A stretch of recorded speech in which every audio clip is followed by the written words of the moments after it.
And we're live. Hello, Raven. Hello, Dave. And of course, Jen.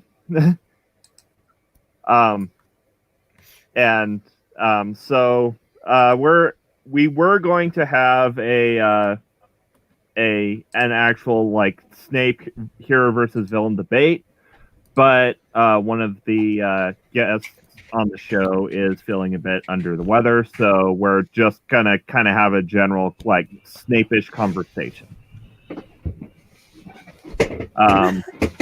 Don't blame yourself, Jay. We just said somebody was on the weather. It could have been It's me. my I've been fault. sick for the last few weeks. I blame myself. I mean, I could be dying and still like willing to debate and defend Snape. So, Well, I mean, it. damn it, Jen. Damn it, Jay. No, I mean- screw you, Jay. Yeah. I mean, to be fair, you did have to listen to Darth Dawkins. Oh, so, good lord, that was. Oh, no wonder you've got a headache, actually. yeah. You know, I tried to be so fair in that debate, Yeah. and it was really really hard because he was atrocious. I'm absolutely 100% on Chris's side, but I had to. I figured if I want more debates, I got to be fair. So Yeah. Yeah. But yeah, that was a shit show from start to finish. Well, actually, the first 5 minutes wasn't bad, and then it just went downhill. Yeah. I'm Basically, the part where Pastor was trolling him. Oh, right? I was trying the so beginning hard of not. that was brilliant. I was trying Yeah. so hard not to laugh because me and Chris talked about it before we showed up. Yeah. The But I one, loved it. like, Keep my mouth shut. Keep my mouth shut. yeah, the one thing that makes, like, the one thing I didn't like about that is now I can't do that with Tolkien if I ever go against Darth Dawkins. Yeah, you don't want to go against Darth Dawkins, though. I mean, he is hopefully now he'll shut up and. Well, no, he won't because he came on to Critical Bitches to fucking go off. We all just ignored him. That was after you left, Jay. So, I mean, he followed us anyway. So, I don't think it's done. I think he's going to keep showing up in all our streams wanting to debate us all. I mean, if he wants to debate the history of the Bible, But he doesn't. He doesn't. He just wants to do his precept. He's got one shtick that he tries to stick to, and He's got a sticky stick. yeah, yeah, but he's got a sticky stick. and he's going to wave it at you. Yeah, So- so all he's going to do is go down his demented philosophy and do that. But that's not the topic. Yeah, No, that's not. that's not the topic. But unfortunately, my video was like buffering, so I didn't actually get a chance to look at that. But maybe I'll have to rewatch it. Oh, dude, it's only 51 minutes long. You got to Yeah. watch it. Like I said, it was so. I mean, Yeah. like Raven said, the look on my face. I got to go back and look because I got to see.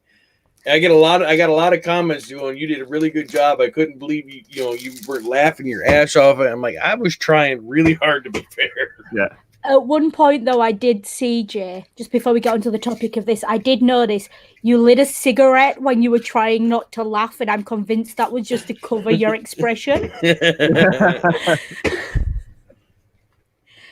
it was. It was atrocious. Yeah. But one more thing before we go. So Chris wants to set up a debate with you, Ring, about Monty Python. Yeah, that's why I commented in the chat at the beginning. The like coconuts are clacking ominously in the background. That's what that was for. Yeah. Yeah. So when are you planning on doing that one? I don't know. It's when we can schedule it. Are you planning on doing weekabouts now, Joe? Maybe trying to do a debate one week and our normal show the other? Actually, with the plan, what I'm going to try to do is do a debate at 7 and regular stream at 9. Okay. Oh, okay. Also, the regular stream also becomes the after show for your debate. Yeah. After show with some topic type of thing. Okay. Yeah, know, that kind of makes sense. Depending on how long the original goes for, the original conversation goes for an hour. Maybe we'll start at 8. If it goes for an hour and a half, we'll start at 9. That kind of thing. You're making me get up early. Do what everyone else does and sleep in split shifts. Well, That's what I'm gonna have to start doing. Here in a little while, we're gonna spring forward. So. Oh yeah, next week. Yeah. Yeah. So next week it'll be an hour earlier for me. I've been enjoying it being later, but hey. So anyway, That's all right. You can always phone me on Yeah, I've got WhatsApp now, so I will have to send you that too if you've got WhatsApp. And I have no idea what that is. Oh, okay. yeah. All I know is it's some kind of messenger app. It also lets you call people internationally with their phone numbers without having to pay international tolls. Yeah, so it's basically just a phone app that runs off your Wi-Fi or your data Normal instead of phone, actual phone lines. I use it Yeah. once in a while. I've got a few friends on it. If you want to call somebody overseas and they've got, you want to call them with their Wi-Fi instead of using the normal phones. So. Yeah. But you basically put the person's phone number in your contact, and then the WhatsApp will call them if they're on WhatsApp instead of using the normal phone. Yeah. Which is really handy Yeah. and cheap. So that's how I keep in contact with Amanda. Yep. Ring it's basically Facebook Messenger, but its own app. Without all the extra add-ons. Makes sense. So, anyways, on to Snape. And to Snape. Snape. Now, Severus Snape. Snape. now I could be really controversial here Okay. and say You could you? yes. Snape is not a wizard. Go on. Yeah. In D&D terms, he'd be a sorcerer with a dip into rogue.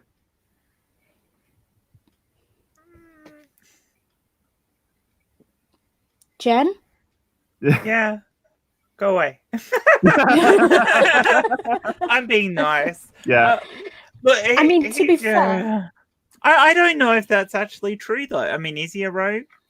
He doesn't do any rogue-like things. Well, that's the why spy. I said a dip. He's a That's spy, why- yeah, but is a spy that's why I necessarily said a rogue? A dip into rogue, for the expertise. Okay, Because he's got maybe. expertise in deception. Mm. And and also expertise with alchemist tools.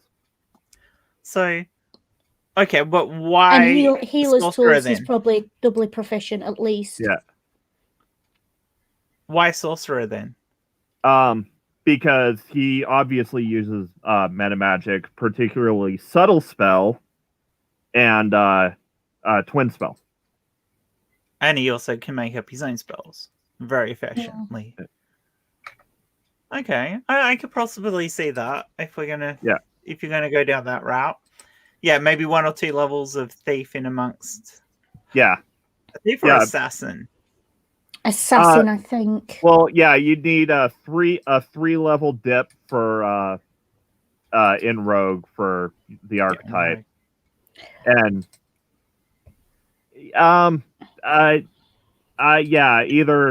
either thief or perhaps arcane trickster for the extra spell slots. Well, then that's actually quite clever. Mm. Yeah. All you'd really get from assassin is like the disguise kit proficiency, but that'd And be he doesn't easy to do that, so yeah. What I would say is, from a D&D point of view, let's have a little debate on Hero Villain, and let's say, what would you say his D&D alignment would be? Ooh. Let's see. I would say chaotic good. Yeah. I was contemplating chaotic good. It'd be one of the chaotics, definitely. He's definitely not chaotic evil. He could border towards chaotic neutral. Actually, I'd put him more towards lawful neutral. No, because he definitely does actively work for the interests of one over the other, and not necessarily in line with law. But he does have his own moral code. He does. And he does stick to that moral code. But his moral code is fluid throughout the books. Yeah. His moral code is not set in He's stone. definitely chaotic. Or maybe he's definitely the ends justify the means kind of guy. He could technically be the only true neutral character in the whole thing. Yeah. Yeah, because he's not too he's not too chaotic because he does have his own moral code.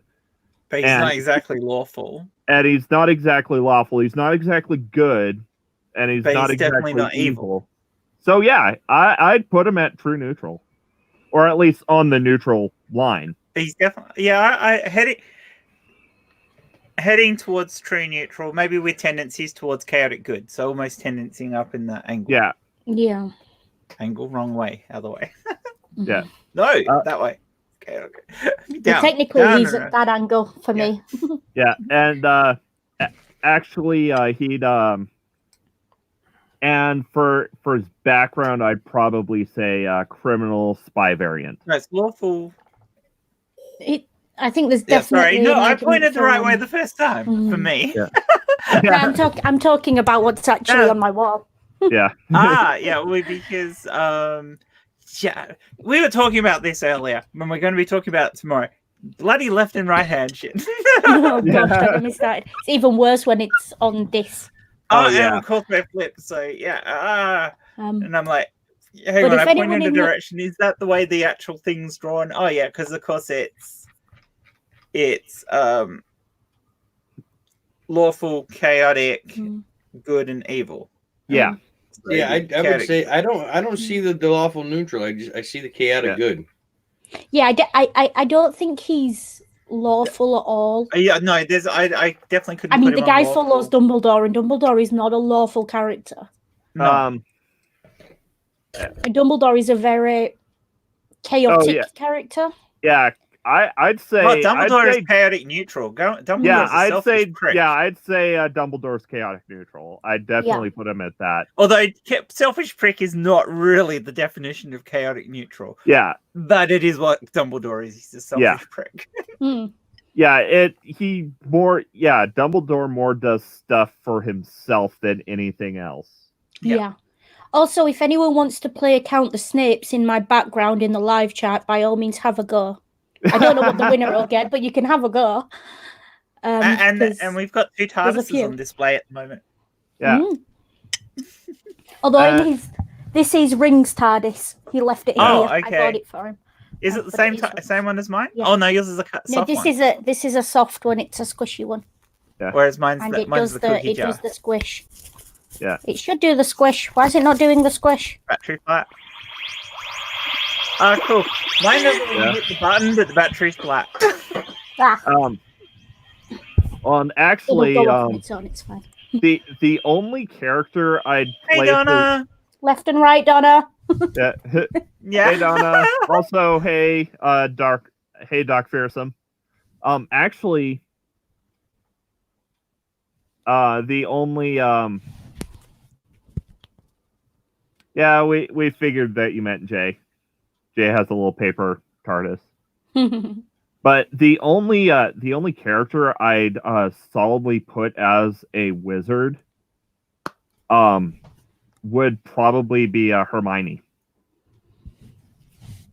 Yeah, Hermione's very book smart, isn't she? Yeah, and because I think when I was first, McGonagall's so a druid. What's Ron then? Hang on. Yeah, and McGonagall. McGonagall is very much a wizard. No, she's a very druid. much a wizard. But a druid. I feel like she wild shapes. She's a druid. Wild shapes. Am I I the guess. only one who feels like with Ron? Ron? Any animagus is a druid. Oh gosh, Sirius Black the druid. No. But am I the only one with Ron who always felt like him being magical was secondary to his character, and it was the only character in the series who that really applied to? Everyone else was a wizard first, and then their Ron could have been a squib, and I don't think it would have changed his character at all. Yeah. and he would have still been just as awesome. Yeah, he's still been just as awesome. Yeah, Like- I totally like, agree. except for the fact that he uses an arcane focus, I'd put him as a bard. Yeah, Ron's got the charisma. Ron's Yeah. really he's a great talker. He's really He is But- actually, and bards do magic anyway. So yeah, Yeah. bard works. yeah. And actually, I can make a very good argument for why Sirius Black is a druid. Besides him being an animagus. Yes, actually, yes, besides him being an animagus. Go on then. Okay, so This I Yeah. have to hear. so how wild shape works, right, is when you You assume- said you were not going to go down Animagus. No, You have already it is- broken your own. it no, is- no. okay. It's Let him not finish. This isn't Yeah, Darth Dawkins. Yeah, it's not only because of the animagus. It also ties into how he survived Azkaban. By transforming himself into a dog in his cell, Yes. which is an Because- animagus power. Animagus. Yeah, when you Sorry. wild shape, you get the you get the hit points of your wild shape form as temporary hit points. So he was taking the psychic damage from being in Azkaban in his wild shape form, and that kept him from dying. You would honestly believe I'd never given him these books to read, wouldn't you? Yeah. You Yeah, do no- realise that it's fully explained in Harry Potter how he managed to survive Azkaban, and that's Yeah. not it. Well, the explanation is that his emotions were muted because he was an animal. Hmm. Which in D&D terms I put as he wasn't taking as much psychic damage because it was going through his temporary hit points instead of his actual hit points. But you've still used Animagus as the only reason he's a freaking druid. Yeah. Well, We okay, said you so couldn't have that as the only reason. You've got to have. also, sure, you could say that the wizards who are animaguses are using polymorph, but I'm fairly certain polymorph requires material components, and obviously in Azkaban he wouldn't have access to those components, be they a focus or actual material components. Yeah, see, I don't see that. Yeah, in that Harry Potter. really irritated me in the films that they made Pettigrew pick up the wand before he transformed, because it's established in the books that the animagus transformation does not require a wand. Oh, And that really? really You're like how irritated me. druids can wild shape without. Yeah, but see, Animagus is a class that they teach in. It's a in subset of Hogwarts. transfiguration. So yeah, it's just the same. It wouldn't be no different than transfiguration. It's just you're taking on an animal shape instead of transfiguring an object. Yeah, so advanced transfiguration is become an animagus. Advanced defense is use non-verbal spells. Yeah, so It's technically just wouldn't the be a advanced of a druid. subject. Yeah, it wouldn't be a druid. I mean, the closest you would have to a druid, I think, would be Don't you dare Lupin. say. Oh, Yeah, Lupin. I don't know, because there are. Oh, what you know, about there are- Sprout? Well, no, yeah, Sprout would probably be your best bet. Yeah, As a druid would probably be Sprout. Yeah, I forgot Uh, about Sprout. maybe like a Circle of the Land druid. Oh, and the Also, nurse. I'm just thinking, I can't really imagine a druid character yelling and screaming at a house elf. So the whole Yeah. thing with Sirius Black just. Raven Yeah. says Hagrid. No, no. Oh no, Hagrid, we can go into Hagrid. Yeah, I'll check. yeah, Hagrid is not a druid. Hagrid is a ranger. Is he? No, because Hagrid does not have the. Hagrid is. He's not a survival character. He's a. You could not drop Hagrid in the middle of nowhere, I Actually, think, could. and He did. happily follow Yeah. him. No, you could, because he went to find the giants, but he got lost on his way back. Well, that's So, true. He did he's that. not. Yeah, But he was beaten he's up not when a he came on survivalist, trying he's to a get nature. back. yeah. So yeah, Yeah. he's a ranger that tried to learn how to be a wizard. Essentially, That's why he ended up with an umbrella. yeah. Yeah, had nothing to do with him sitting on it. Oh, either that thought or he was trying to be Mary Poppins. No, because think about it. He was trying to raise a spider in a cupboard, and that's why he got expelled. So it's his entire thing about nature. That's why he ended up with the umbrella He instead. does fit the druid mold better than anyone else, doesn't he? Yeah, no, he's a I'm going to die on this hill. Hagrid is a Beastmaster Ranger. I see him as a low-level druid. I can't see Hagrid being any kind of. I think just his sheer size, you'd have problems with like movement and. Yeah, 'cause for me, the Ranger he's a is Goliath. character who leads the group, and you can't. You've got to have some sort of dip into stealth or some sort of stealth ability, As and a Hagrid's ranger. stealth is just like Not- -12. I mean, yeah, not necessarily. Heck, you know, Rangers do get past without trace. Now, let me remind you guys something. I'm talking 2E. You guys are probably talking more 5E. Yeah, I'm So- talking. Yeah, I'm talking They- 5e. I'm talking 2E because that's what I played for years on it. I've only dipped into 5E like twice. So, in my aspect, on the 2E aspect, Hagrid's a druid 100%. Yeah. You know, I know Yeah, no, nothing look, about I'm- 2E, so in take it away. 5E, maybe Ranger, but I have no clue. That's not. Yeah. If, Yeah, no, I can't imagine him being a ranger. if I Zane don't was awake, he'd be think able it's at all. to. If Zane was about, he'd be able to discuss this a little better than me. But Yeah. they said in the 2E aspect, druid 100%. And I don't know enough about 2e to try and debate that. Donna, you. Sorry, But- Ring, but Donna, you ain't seen nothing yet. Yeah, we're getting there. But we actually didn't think we'd make this would be the topic, but this is fun. Yeah. Okay, so Hagrid's either a ranger or a druid, and we can't decide between this for 20 years. So depending on the edition, he's either a ranger or a druid. No, depending on whether people follow your thinking or ours. Yeah. Yeah. But it is his channel, so we'll But let It's him his off. channel, so we'll let that go 50-50. Well, my main argument for ranger over druid is he's not enough as a cast. He doesn't know enough magic. Yeah, but he only doesn't know magic because he got expelled. That doesn't mean he's not capable of casting the magic with the right education. Yeah, and rangers still have magic. They just don't have enough, have as much as a full caster. So perhaps if he had finished his schooling, he'd be a druid. No, because he'd always have the half giant thing in the background. Yeah, that's what he gets from his race. He is a Goliath. Mm. Ollie, you can probably find that fan fiction on AO3. Could he be a barbarian mage? I know that's really weird, but there are rules for that. Yeah, And it would limit his magic ability. Yeah, the main rules are but I don't really see him going into rages. Oh no, yeah. I don't know. He's Like looked in the couple books, of he times, had a few. Yeah, he had a episodes. couple He did. episodes where he got really scary. And I know in the final battle, he was between him and. I can never pronounce his brother's name. I've always pronounced it Gorp, but there is an R in there. Yeah, Gorp. Gorp. Yeah.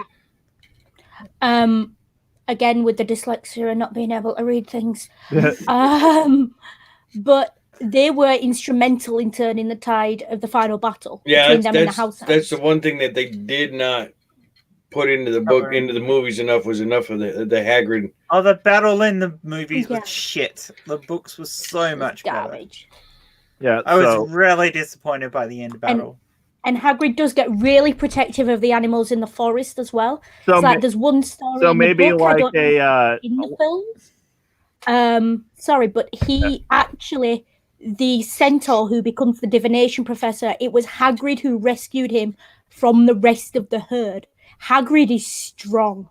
He took on a herd of centaurs and got out alive. Yeah. Okay, so I'd be happy to say totem barbarian. Because they do get speak with animals and animal friendship as ritual spells. Yeah, so they do, and so they do have some magical capabilities, unlike a lot of barbarians, which was sweet. And they're very naturey, and about the animals, and okay, and he could be a dual class where he started off as a wizard and ended up being a barbarian. Yeah, barbarian. So that would give him his first few levels of magic, which would actually be entirely in keeping with his character. Yeah. All right, we figured out Hagrid. Yeah, we figured out Hagrid. We figured out Hagrid. That took an effort.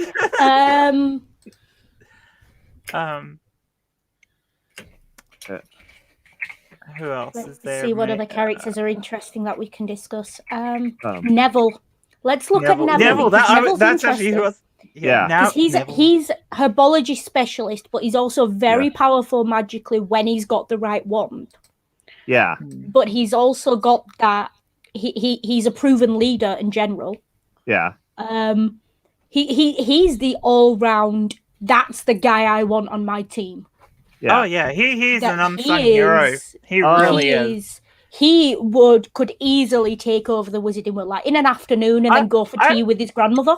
I would love to see Harry Potter, the whole thing, written as Neville Longbottom. Yeah. The whole saga written from Neville's perspective. Okay. So much more interesting.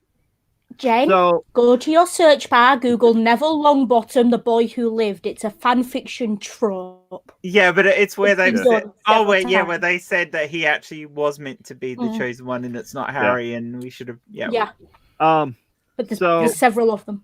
But I mean, if you still left Harry as the chosen one, but you followed the entire story from Neville's perspective, would be way more interesting than the way it was written. Somebody viewing the things that had happened. Yeah, Neville is the man. Bad. Because I would have loved to have seen Neville's reaction to Harry getting a bit too fucking heavy through his boots and that, because Neville didn't like it. Neville didn't like it when Harry was fucking growing up with his ego. No, Neville was always very good at gently putting Harry in his place. Oh yeah, and Neville didn't have an ego. That was the best part about him. Bye, Donna. Oh, bye, Donna. Yeah. So, I'd put Neville as a wild magic sorcerer with a significant dip into paladin. Oh yeah, no, I can see definitely that. He's got the paladin thing. He's definitely got the paladin. Wild magic, because that would cover in the nature, Well, and it would also cover in the in his spells going wonky. But his spells were only going wonky because he was using his father's wand.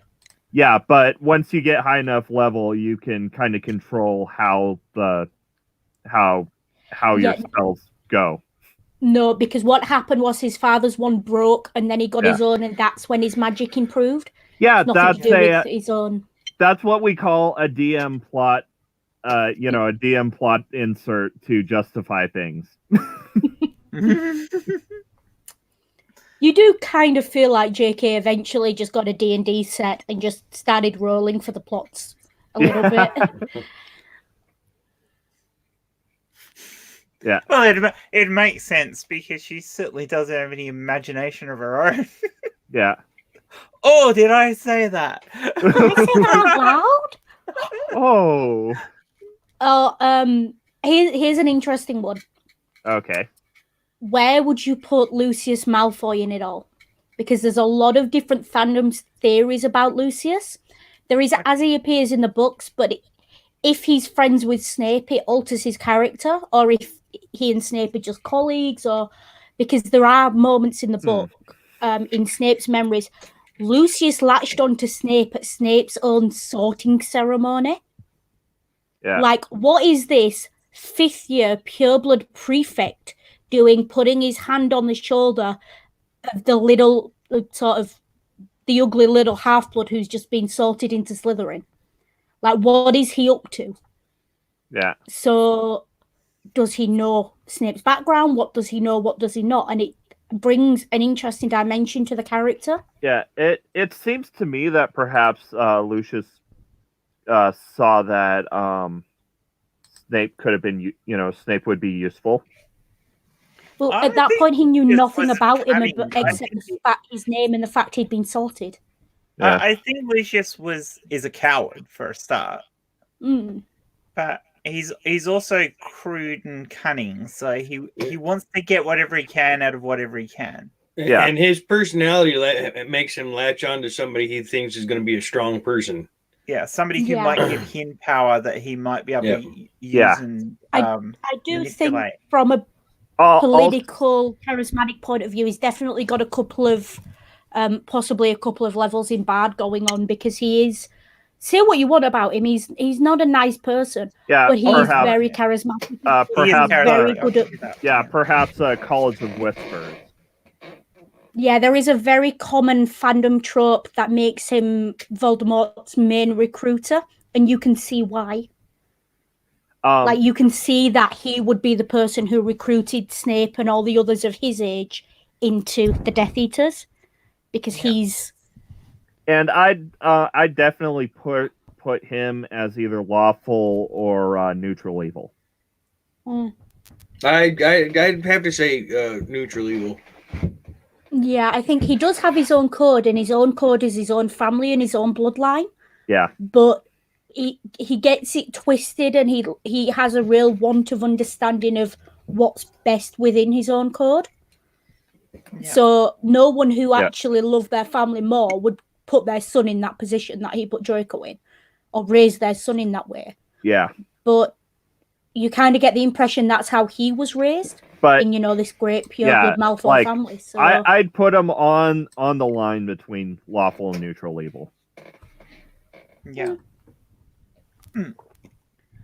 I mean, how much discussion is Bellatrix really going to spawn? Like, no, talk about somebody who's chaotic evil is freaking Bellatrix. Yeah, chaotic evil. Yeah. That's chaotic evil to his freaking core right there. Oh, he's definitely chaotic evil. She was definitely psychotic. Wow.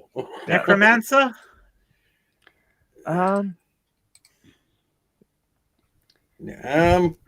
We don't really see her. I wouldn't say necromancer. Yeah, we don't really see her, raising dead. No, we don't. We know Voldemort kind of did it. Voldemort's a lich. Voldemort's a lich. Yeah. Voldemort's a lich. I kind of have a theory. Horcrux were actually, his phylacteries. So yeah.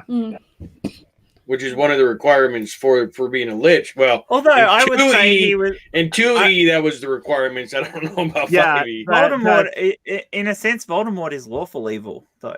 Yes. Voldemort doesn't have his own code. He goes with whatever he thinks is going to get him immortality. Well, that's true. But that does make him chaotic, doesn't it? Yeah, I'd put him. He's incredibly chaotic. Yeah, I'd put him either as chaotic or neutral, possibly on the line between the two. Yeah, possibly. Yeah. I mean, he has. I imagine, especially as a young man, he had quite a high charisma score. So, but what class is Bellatrix? Because I took us off the line. Yeah. Bellatrix as a class. I don't think she really has. I don't think you could put her down as a specific class. Yeah, we don't know enough about Bellatrix and what she does, except for just a little evil shit she threw in throughout the books to really determine what she really was. Yeah. I mean, because other than she was just psychotic and evil to the core, there really wasn't much more. Yeah. To her.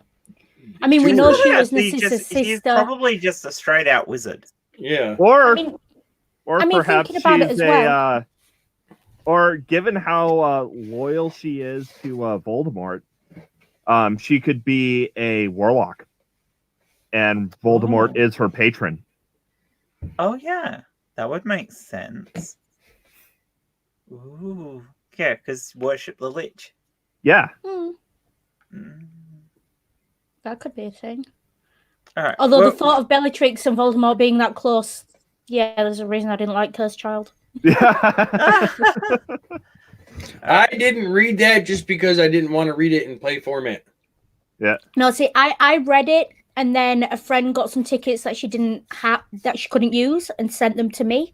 And transferred them to me so I could go down to London and see it. Badger wants to join us. Yeah, I'll drop you. I'll drop you a link, Badger. And get Badger in here. That's fun. It does play a lot better on stage, Jay. But there's still certain bits of it where you look and you go, neither J.K. nor someone who actually knows and understands these books wrote this script. Now, wasn't it based on Potter's Kid? It was. Yeah. It was based on Albus Severus and Scorpius Malfoy, basically being the slash fic that we never got in the original. Traveling through time, through what's essentially alternate dimensions, and seeing how the world would have changed if different things changed. So if Cedric hadn't died, if Voldemort hadn't been defeated, and so on and so forth. Oh, that sounds dumb. And then at the end, it turns out that everything they did was completely irrelevant because they got back to their own time and fixed it anyway. Like, it was a real sort of Dallas. It was all a dream kind of plot going on. What's the point in that? You could have actually done a decent story with those characters. You really could have. Like, there's so many great Albus Severus stories out there. There really are. Yeah. So, yeah. I would say I do love the idea of, you know, the all great Gryffindor Harry Potter and his best friend, you know, the dies to keep the Gryffindor flag red Ron Weasley having this Slytherin kid. I love that. All right, so what about mental blank. Hey, Badger. Malfoy Jr. Bellatrix has the best hair in the series. Yeah. Yeah, she does. Yeah. Her hair controls her. It's like Trump and that thing he's got. I thought that was a trained weasel. No, that's Percy. Yeah. But so Draco Malfoy. Draco, yeah. Why the hell couldn't I remember that? So there's definitely some good in Draco. I don't think he's entirely neutral. But it takes a lot to dig into it, I think. Yeah. He is very much for his own self-interest. Excuse me with the hands. Yeah. Chaotic neutral heading towards chaotic good. Yeah, Yeah. I can see that. I think by the end of the books, he's getting very close to heading towards chaotic good. I'd put him He there progresses as well. over the time.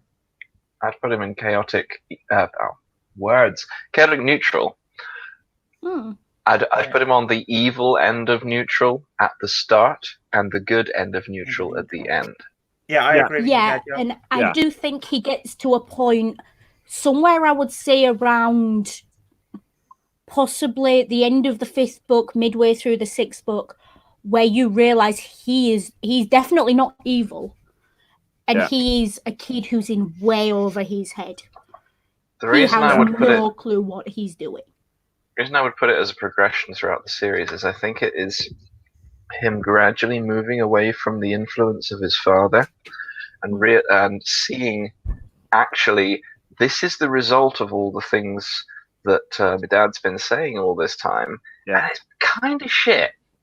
Okay, so Badger, you're a Snape fan as well from what you said in the chat. What's your position on the fandom headcanon that Snape is Draco's godfather?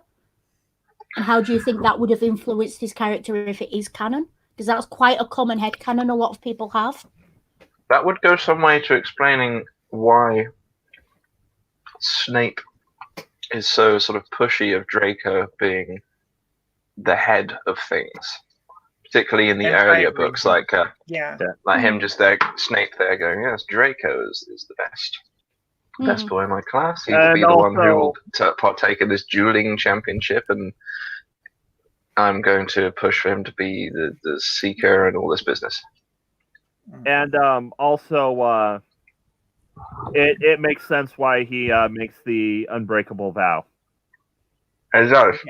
Yeah, because he did that pretty much before he'd made Dumbledore that promise.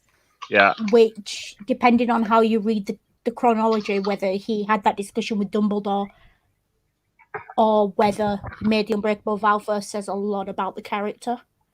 Yeah. Yeah. Also, a message for you from Orla Badger. Apparently, Alucard is back on Twitter. Yes. I spotted that.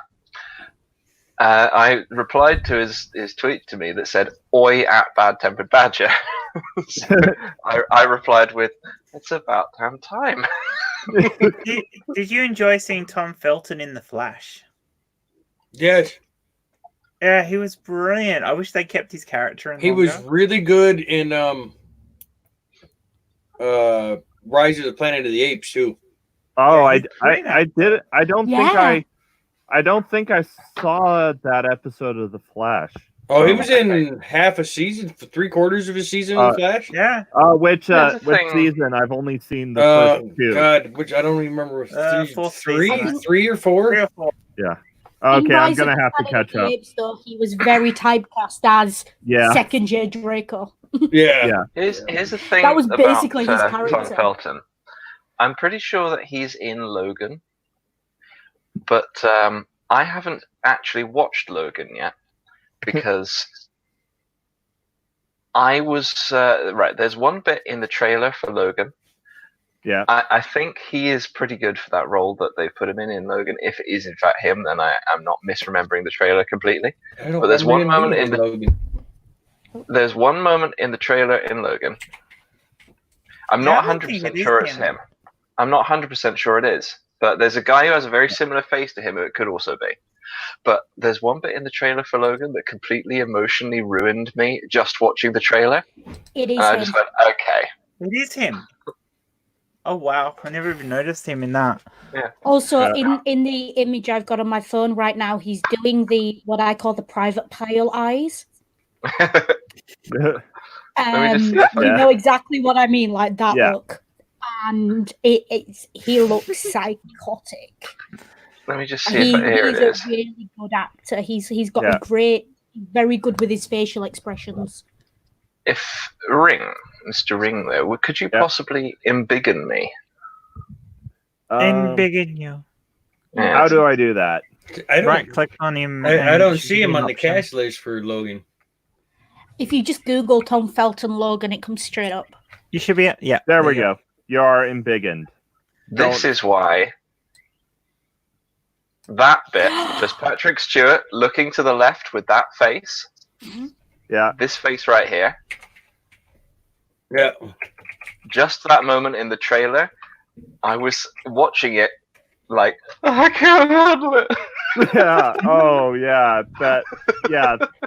Because that was very much the that and in the film that was like the one happy moment before everything goes to shit. Yeah. Hissy, what you're looking at, he plays a character named Logan in the TV show Origin. Ah, okay. That's, so it's not him. No, it's not him. But definitely he does look psychotic. He does look a little creepy. He does. He's definitely got the private pile eyes going on. Yeah. For anyone who doesn't get Full that, it's Full Metal Jacket. It's the moment when he's sat on the toilet right before he pulls the trigger. Yeah. Spoiler alert. All right, so next character. The first half hour of Full Metal Jacket. Did we decide what Draco? We've decided his alignment, but what is he? Well, he's a very good potion he's a very student. Pretty boy. So is he an alchemist? He's very pretty, but I don't think he's got any charisma at all. Tom Felton, great, but Draco as a character has no charisma whatsoever. Yeah, so maybe he's another actual wizard. Or an alchemist. So Possible. You're thinking an artificer? Yeah. Because alchemists fall under artificer in 5e. I mean, at 12 years old, he was able to conjure a live snake. That's not... I mean, Snape clearly told him what the spell was right before he cast it, but to cast it for the first time, we presume the first time if it wasn't pre-planned. That's going all kinds without of any practice. But even if he had practiced it before, he's 12. Exactly, he's 12 and he's conjuring something living, which they don't learn in the books until like 5th year when Hermione starts conjuring birds and sets them on wrong. Okay, so Raven posted this in the chat. Should think of who you might have been thinking of. His name is Parker Loveland from Logan. It's he possible. does. Yeah, he does kind of look Tom Felton-ish. Yeah, yeah, he's got the look. So the thing is, conjure animals in D&D, at least in 5e, is only available to rangers and druids. So the only way he'd be able to pick that up otherwise is to be a bard. He's not a bard, though. He doesn't have for it. So There's no basically, charisma there at all. yeah. So basically, we're gonna have to say that J.K. threw spell lists out the window and said you can pick any spell you want. Yeah. Well, she threw everything Also, else I out the think window, with, so why not? Yeah. Well, see, and you can there's also- the problem, though. You're trying to equate Dungeons and Dragon rules to Harry Potter, which is her complete set of different. It'd be the same thing. It'd be the same thing as trying to compare original Greyhawk to, say, Dragonlance. Yeah. There's too much of a difference. I mean, they're very similar, but there's a big difference between the two. Yeah, it's more how I'd build the character with the rules in the game. Or I think he the was problem is- using his own wand for that, and he was using a wand with a spell already in it. Oh yeah. there's an element That of doesn't suit the multi-classing Harry that Potter could wand apply. law, though. Yeah. No, it doesn't, but it solves the problem. But Because he never does it again, so it's a one-off. So it doesn't fit the rules, but it solves the problem. Is kind of the whole JK's whole thing. So let's go with that. Yeah. Yeah. Because how many times does she break up an internal? Or he did an entirely different spell, and Snape did the spell for him off the side. No, because the snake very clearly came from his wand in the books and in the film. Okay, I think I've actually fixed my microphone now. Okay. So Zane's awake now, and he says, per 5e, that Hagrid would be a Beastmaster Ranger. Yeah. Well, although, given the joke shops and the various different joke wands and stuff like that they can get, it is actually within JK's story. So he could have got himself hold of a joke wand just to do that to Harry. Yes, to but annoy Harry. then how was the like living afterwards? Because all the joke ones in Harry Potter are like they turn into a dead fish or something. They're not. But Snape got rid of it, didn't he? I also very much doubt that Draco would deign to shop at Weasley's Wizard Wheezes. Yeah, but the second year was 3 years before Weasley's. Yeah, it would have been Zonko's. Yeah. Yeah, Zonko's. And who said that he got it? Snape might have got it for him because Snape knew he was going to put them together. I now have the mental image of Snape in a joke shop, and I just can't. Do you have I'm just trying to find some joke headcanon that wands works. that create a snake? Yeah, I've seen that. Oh, that's dark. Someone zoom in. Zoom in, I can't read it. Zoom in, Jay. I've got a joke. What walks on 8 legs until it's 1 year old, 4 legs until it's 20 years old, and then 2 legs for the remainder of its life? Hold on, let me grab my wand. I need to Avada Kedavra you. Why did you do this to me? It popped up on Facebook this morning, and I'm like, oh, this is going to be great for today. I saw you post it earlier. Yeah. All right. In response to, I think it was you, Hissy, that asked me this earlier about being a Snape fan. Sort of, but you can't look at Snape and say this is a good person. But you also have to understand that Snape as a character has a very tragic history, so some of his actions are understandable. Heroes don't necessarily have to be good people, though. Some of his actions, he's just a bit of a dickhead. And the thing is, there is a difference between being a good person and being a nice person. And he is, on balance, a good person. He was good. But in terms of what he eventually achieved, yes. Yeah. But there are elements of his character that mark him as decidedly not. I wouldn't put him as good in any of the character scales. Yeah, in the alignment which is why I'd put him as neutral. I think he was very poorly socialized. We can say that from a very young age, and I don't think he ever grew past that. I don't think he ever had the opportunity to, but he was very poorly socialized as a general, character. his internal moral compass was pointing towards good, even if he didn't always go in that direction. He like Hissy said, he wasn't necessarily a nice person, but that doesn't mean that his underlying nature wasn't good. Yeah. And I think, regardless of his nature, the one thing you can say categorically about Snape, and there's not a lot of things you can, is that he was very much a product of his surroundings. At any given Yeah, point, I his agree. own character arc. That I agree with. There isn't. I don't think there's a more tragic character either in the stories. Yeah. Or actually, possibly. I don't know. Neville. I don't see Neville as a tragic character. At the beginning, very much. He so. overcomes it very. He overcomes it very well. But if you look at actually where he came from, I would say very much so. Neville has the true hero story in the books, really. Yeah. I think as well, though, with Neville, a lot of people put a lot of weight on his parents being ill all his life. And kind of revealing a lot about myself here in my own past. I grew up with parents who were both disabled.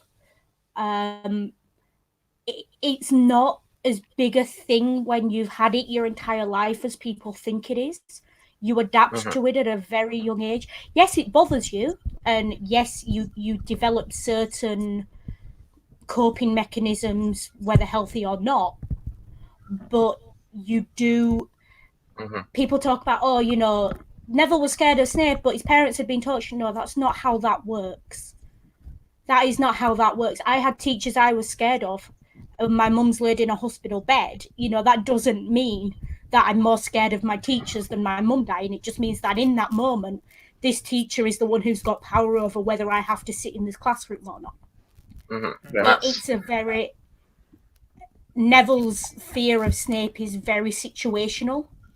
And it's not as existential a fear as, say, Harry's fear of the Dementors. And a lot of the kids' fears in that scene in particular are very situational. They're not big existential fears, because those kids are not old enough to have those fears yet. The two kids in that room, three kids in that room I'd expect to have that fear are Harry, Neville, and Hermione. Harry's already lost his parents and has faced this Dementor and heard his mother's dying words. Neville has already seen his parents in a condition that is arguably worse than death. Especially for the people around them, if not for them. And Hermione has to worry about her parents being muggles. Those are the three kids with real existential fears. The rest of them, by the way, not there. Who was it who put the twins thing up? Jay. That was me. I have something for you. Uh-oh. Could you make me big, please, Ring? Okay. Big and badger. You're mean! That is mean.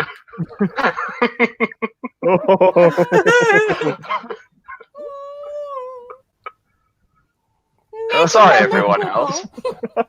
Sorry, everyone else. Poor Dobby. You're mean. I always forget that he dies.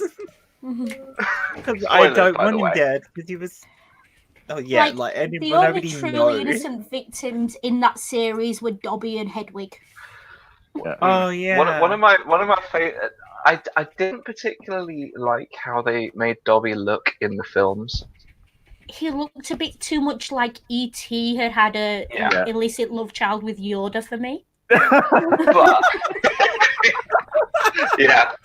but there is one moment with Dobby in the films that just I thought it was perfect. Yeah, it's just they're in the little prison thing. They're in Malfoy Manor. Oh yeah. Yes, agreed. Oh dear. Definitely. Yeah, I think we all agree with that one. Yeah. They're in the little prisony bit in Malfoy Manor, and Dobby's there, and Harry just, Dobby, can you apparate into and out of this room? And Dobby's just, well, yes, I'm an elf. Yeah, that's brilliant. It's like, obviously I can, you silly. You know? And Dobby, I just Although, okay, so we're talking about characters. Yeah. Luna Lovegood. Oh, Luna, Ooh. I love Is Luna. an absolute star. She is like I stan that character. She's She quite has possibly one of my genuinely favorite got- characters in the thing. Yeah, she has genuinely got a very, very enviable skill. She genuinely does not give, and I apologize for the language that's about to come out of my mouth because I can feel it. She genuinely does not give a flying fucking flamingo what anyone thinks of her. Yeah. Neutral good. Yeah. She is just amazing She's not Also- as a character. or chaotic. She is pure Also, neutral. that She that is was the pure. so- No, she's good, too good to be neutral. She is, so. but she's the pure, like strong, Neutral good. independent Yeah. woman. Yeah, she's not. as She's not in- true neutral. She is neutral good. Hmm. Because So she's not chaotic or evil. She she's is not. definitely neutral. She's in between chaotic and lawful, so she is neutral good. The thing with She is the thing with neutral good. I read a very interesting thing about Luna, which is that her relationship with Harry is that yeah, Ah, little bit, yeah. But Harry Potter and the her Deathly relationship, her relationship with Harry is she does not give any level of shit that he's supposedly the chosen one. Yeah. How did to Harry her- not end up with Luna? Seriously. Well, because they are Because true Rowling is friends. a bad fangirl. Yeah, because Rather- Rowling likes writing toxic relationships. Yeah. Also, rather than Ah. being a romantic interest for each other, they are true friends with each other. Yeah. Like Yeah, I this. guess. So Luna sees Harry not as this chosen one, big, epic, important person, but it's her He's friend just Harry Harry. who Yeah. will Yeah. hold her shoes for her when she needs to not startle the forest creatures she wants to go and see. Yeah. Whereas- and I think as well. To Harry, Luna is his friend who he sometimes holds her shoes when she wants to go and meet these Yeah, nice but- forest creatures without startling them. And anyone who calls her Loony Lovegood is going to get punched in the face. Yeah. Even So though I she always doesn't feel care, he does. The inevitable explosion of Harry and Ginny's marriage sometime around when they're about 23 or 24 and they realise they married way too young and now they've got a pair of kids and they're in trouble. That's the moment both of them go to knock on Luna's door because she's the great friend to both of them and they realise, oh, the person we would both go to is Luna. Yeah. Yeah. Because the person everyone in that series would go to if they had that kind of issue is Luna. Because Luna's Yeah. the only person who will sit you down, give you a disgusting tasting tea, let you bitch and rant and moan, and then ask you how your pet something or other that you didn't know existed and has been buzzing around your head for the last 3 years is. That's Luna. You know, Yeah. she'll Luna is say al- to you, you've got too many rack spurts, you need to get rid of them, and then come back and sit down and I talk to think your some other half. people see Luna as comic relief, but she isn't. She's She not. is. No, that was She Seamus. can be comic relief, but that's not everything she is, and it's not Ginny doesn't it's not respect anywhere Luna near enough most for a of triad, what she is. Dave. Yeah, I think Seamus was the comic relief. Oh, definitely. Oh yeah. I can bring it down. And Yeah. So okay, we've got Luna's alignment, but okay, what is she? Yeah, I mean, we She's almost definitely certainly a something druid, naturey, isn't she? Yeah. I would She's put her as a almost druid. certainly a druid. yeah, probably like maybe a circle of the shepherds. That's In a previous a life, she more- was Tinkerbell. that's a more you know. She was a fairy. Mm. Who did she end up with in the end? Newt Scamander's grandson. Oh, Yeah, that Apparently, makes they sense. travel the world looking for creatures that don't actually exist. Well, no, and she's that- got fun presents. That's the that post actually- canon. that In my kind of heart and makes mind, sense. she always ended up with Neville. Her and Neville are just amazing. Like, come on, Yeah, the two yeah. most down to I was earth thinking Neville as well, characters together actually. would just be awesome. Newt Scamander is supposedly still alive until not long before the first film. So Mm. where was I going with this? Oh yeah, so a lot of people reckon that Hagrid probably knew him and would probably go around for to have tea with him and discuss some strange creature that he'd got, and Newt would be there going, well, yeah. I feel like it's definitely Newt. So are we saying it's Newt who encouraged Hagrid to breed the Screwets? Yes, of course. Because they are the only two people in Harry Potter canon who could see the wonder of a creature like that. Yeah. Well, Luna. Well, definitely Hagrid was friends with Newt. Yeah. All right, now whilst we're talking about relationships, that's obvious. Yeah. Who thinks that the relationship between Ron and Hermione ended up abusive? Definitely, but which way? Oh, that's out of Bluestone 42, and he's awesome in that show. Yeah. You need to find it. Oh, yeah. He's brilliant. He plays a British Army soldier. Yeah, I think it ended up mutually abusive. Yeah, I don't think it would have ended up physically abusive, but I think it would have ended up emotionally troubled. See, I don't think Ron would ever raise hands to Hermione, but I don't think Hermione would hesitate to hex Ron.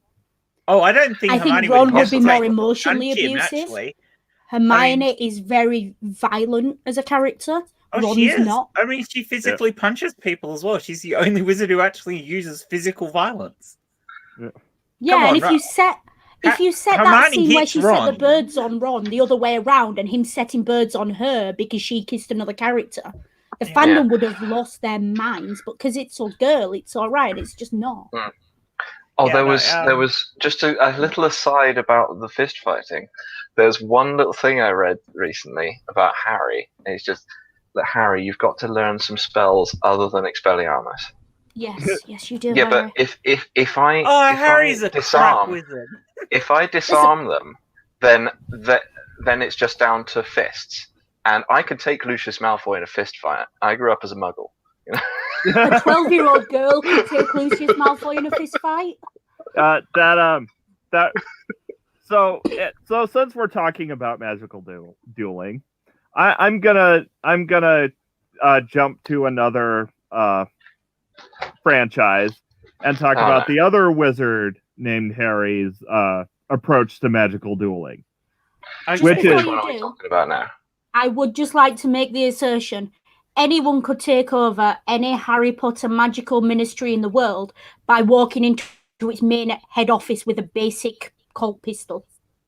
Because they would be so lost and have no idea what this thing is, they'd just surrender. I disagree, but I think you could make a very big mess before they actually sorted you out. They're like, what's this thing? Unless it was Newt. Unless Newt was there, because Newt was... anyways, Harry Dresden... His demiguise would have stolen all the bullets. Yeah. Or what was the demiguise called? Or Mr. Weasley. Arthur, If Arthur was there, Arthur doesn't know how to work a plug, never mind a gun. Yeah, but Arthur's done enough studying that he would have figured out what was up with guns, and probably was the only wizard who would have any idea how to deal with it. I don't think Arthur has ever studied muggles in any depth. I genuinely feel like he got his job on the basis of being a pureblood wizard who needed a job somewhere. Definitely one. He's fascinated by muggles. Let him have that. Definitely the one wizard who wouldn't have any hassles is Hermione. Here's an interesting thought. Would Expelliarmus work on a gun? Yes. I would think so. Expelliarmus works on any item. I think there's one scene in the book where Draco's got hold of a textbook, Harry's textbook or something, and Harry uses Expelliarmus to get it back. Yes, because it's the only spell he knows. He can operate. It's the only combative spell he knows. He can cast a fairly decent shielding charm. Harry's a very defensive. No, actually, Harry can cast. If you follow it in the books, Harry can cast an exceptionally good shielding charm. He can, but his only offensive spell is Expelliarmus. No, it's not. He's got the Unforgivables as well. But... Oh no! He's used the Crucius spell, and he enjoyed it. Yes. So here we go. Although to be fair, he used it on Bellatrix, and I'd enjoy it. Using it on Carol, I'd enjoy it. I mean, seeing those two scream after the things they did. Yeah. I've got to ask something here. he's Harry also used an unforgivable spell on Bellatrix in front of the Ministry. How is he not in Azkaban? He was 15. He's underage. Although that didn't stop them trying to expel him the year before. So yeah, how is he not expelled at least? It's because was it still Fudge head of the Ministry at the time? It was Fudge, yes, and it's because Fudge is an idiot. Plus, Dumbledore was stood right there, so probably convinced Fudge he saw something totally different. Yeah, no, it wasn't actually that. He just poked her with his wand. Yeah, I think at that point, though, as well, all the Ministry were a bit too busy looking at the snake face guy in the corner. And no admonishment from Dumbledore for Harry having used the curse. In fact, yeah, because Harry asked Dumbledore if it makes him evil to have tried to use it. Dumbledore doesn't bring it up. Harry brings it up. And Dumbledore was basically proud of him. I think Dumbledore has a very different opinion of a lot of magical things than the majority of the magical Dumbledore's an asshole. He is a fucking asshole. By the way, a quick aside about the previous idea of someone walking into the Ministry with a gun. If Newt Scamander's there, he has his demiguy's friend called Dougal, who would have already stolen the bullets because they are shiny. Yeah. Just let a niffler loose and it's all good. There's a few of them who can handle themselves with a gun. I mean, Harry might be alright because he's got a shielding spell. Yeah, there's a lot of Harry Potter fan fictions. Harry gets a gun trope and then somehow magically becomes the leader of the wizarding world. Remember reading one years ago where Vernon gave him an old Webley Mark III 6-shooter revolver, and somehow by owning this gun and reading a couple of books on gun maintenance and how to clean the damn thing, he becomes an expert in using it and takes over the Ministry of the Magic at the age of like 15. And he's just insane. But science, the real dark arts. Yeah. Yes. I read a thing about basic strategy and science you could take on the wizarding world. That's why Ron's the next Dark Lord. Yeah, I read a thing about what if Harry, instead of struggling away being not actually that great wizard in a lot of ways because he doesn't know any spells, instead of Harry struggling away like with the Triwizard Tournament and stuff like that, why doesn't he just use like Muggle stuff to do it? Like why instead of in the books. Instead of the gillyweed, why doesn't he just turn up with scuba gear? Yeah. That was explained in the books. Apparently, electronics don't work at Hogwarts, but also if they tried to summon an aqualung, which is what they were talking about in the books, from the nearest Muggle town, Muggles would see it flying through the air towards Hogwarts. Yeah. Oh, another thing. I read a whole story. You also have to know how to use an aqualung, so you probably would have fucking drowned. Yeah, that's one of the points Hermione made. That another thing related to it's a little story I read set after the events of the books is that they become a little bit more accepting of Muggle-born wizards and also of Muggle technology. So they hire an IT guy, and he's trying to set up an internal network for Hogwarts so that they can access all their course materials online. And there's this Muggle wandering around the place trying to set up a thing. He walks into a room and finds a fully functional server room already there for him. Problem is, as soon as anyone else needs anything, like they're running and need the toilet, his server room disappears. Brilliant, I love it. So did they start offering online courses? Can I study magic by distance learning now? Yeah, distance learning. We'll do it like bedknobs and broomsticks style. And once you get a high enough up, you can just apparate to school. Yeah. At least to the gates of Hogwarts and then take a stroll up. Yeah. Because you cannot apparate inside Hogwarts. Unless you say it again with me now. Unless you're Dumbledore or Dobby, because he's an elf. House elves can, because house elf magic is like wizard magic. Dumbledore is not a damn house elf. Yeah, but Dumbledore is Dumbledore. Dumbledore never apparated in Hogwarts in the books. It's a film. Oh no, they do walk to the edge before they apparate to, and they fly back. And they fly back. Yes, they do. Well, yeah.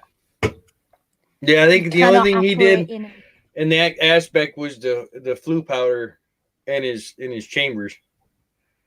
But flu powder is not for apparition. Yeah, but I said that's probably the only type of in and out without walking to the grounds. Was it Ron who failed the apparition test because his eyebrow it was. didn't He come left with him? an eyebrow behind, half an eyebrow. Yeah. So, yeah.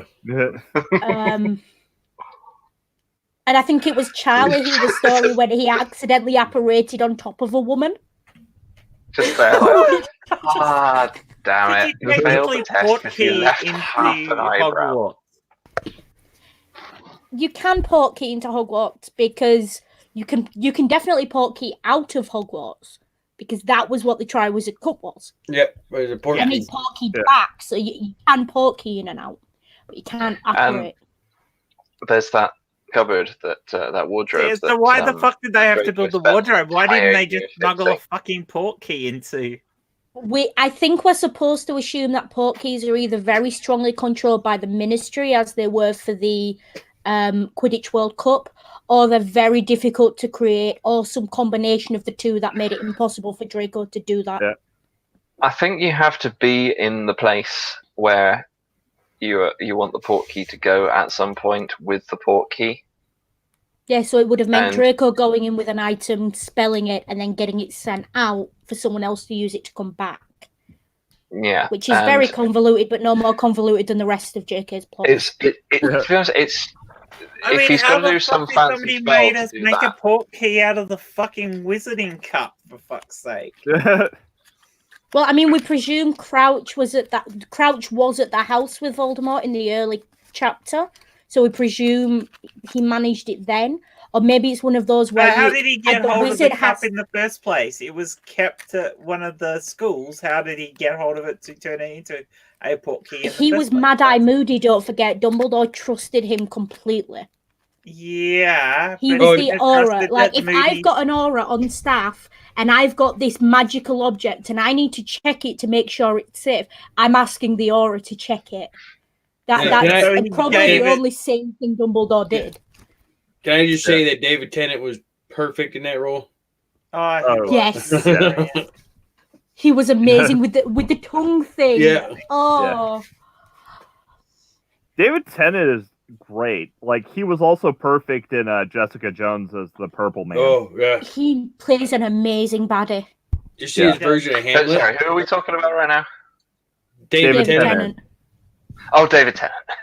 Did you see his version of Hamlet? No. Oh, he's got a role coming up in a Marvel movie too, doesn't he? I tell you what, I want a movie with Sean Bean, David Tennant, Tom Felton, and all these characters who are typecast just playing their typecast role, but all in the same movie. So, like, Tom Hanks goes into a bathroom at one point, and Sean Bean gets murdered in the first 6 seconds. And Tom Felton is the snarly little. Tom Bean's got to make it like halfway through the movie. Sean Bean. Yeah. Sean Bean. Or either that, or I want a movie where they're all what they're typecast, or the exact opposite. How would you feel about Tom Felton being the next Doctor Who? Oh. I think he'd make a better master character. Oh, fuck yeah. Yeah, I could get that. Hey, why'd you say that? Do you need a minute? You sounded like you may need to work out something. Yeah, do you need like 5 minutes on that bed behind you, Jen, with like the screen off and the sound off? I know where my fun's coming from tonight. I would definitely like Tom Felton as the master. I would definitely like Tom Felton. You make a good point. His role is pretty boy. Typecasted roles but shuffled. Okay, so we kill Tom off Felton Tom Hanks, dies in- Sean Bean goes to the toilet, Tom Felton, like... As a TARDIS. Yeah. What we do is we get them all in a room, tell them to write their own typecast out, put it in a hat, mix it up and make them all pull it out at random, and that's the part they have to play in the movie. Sean Bean is still dying. Yes, he would.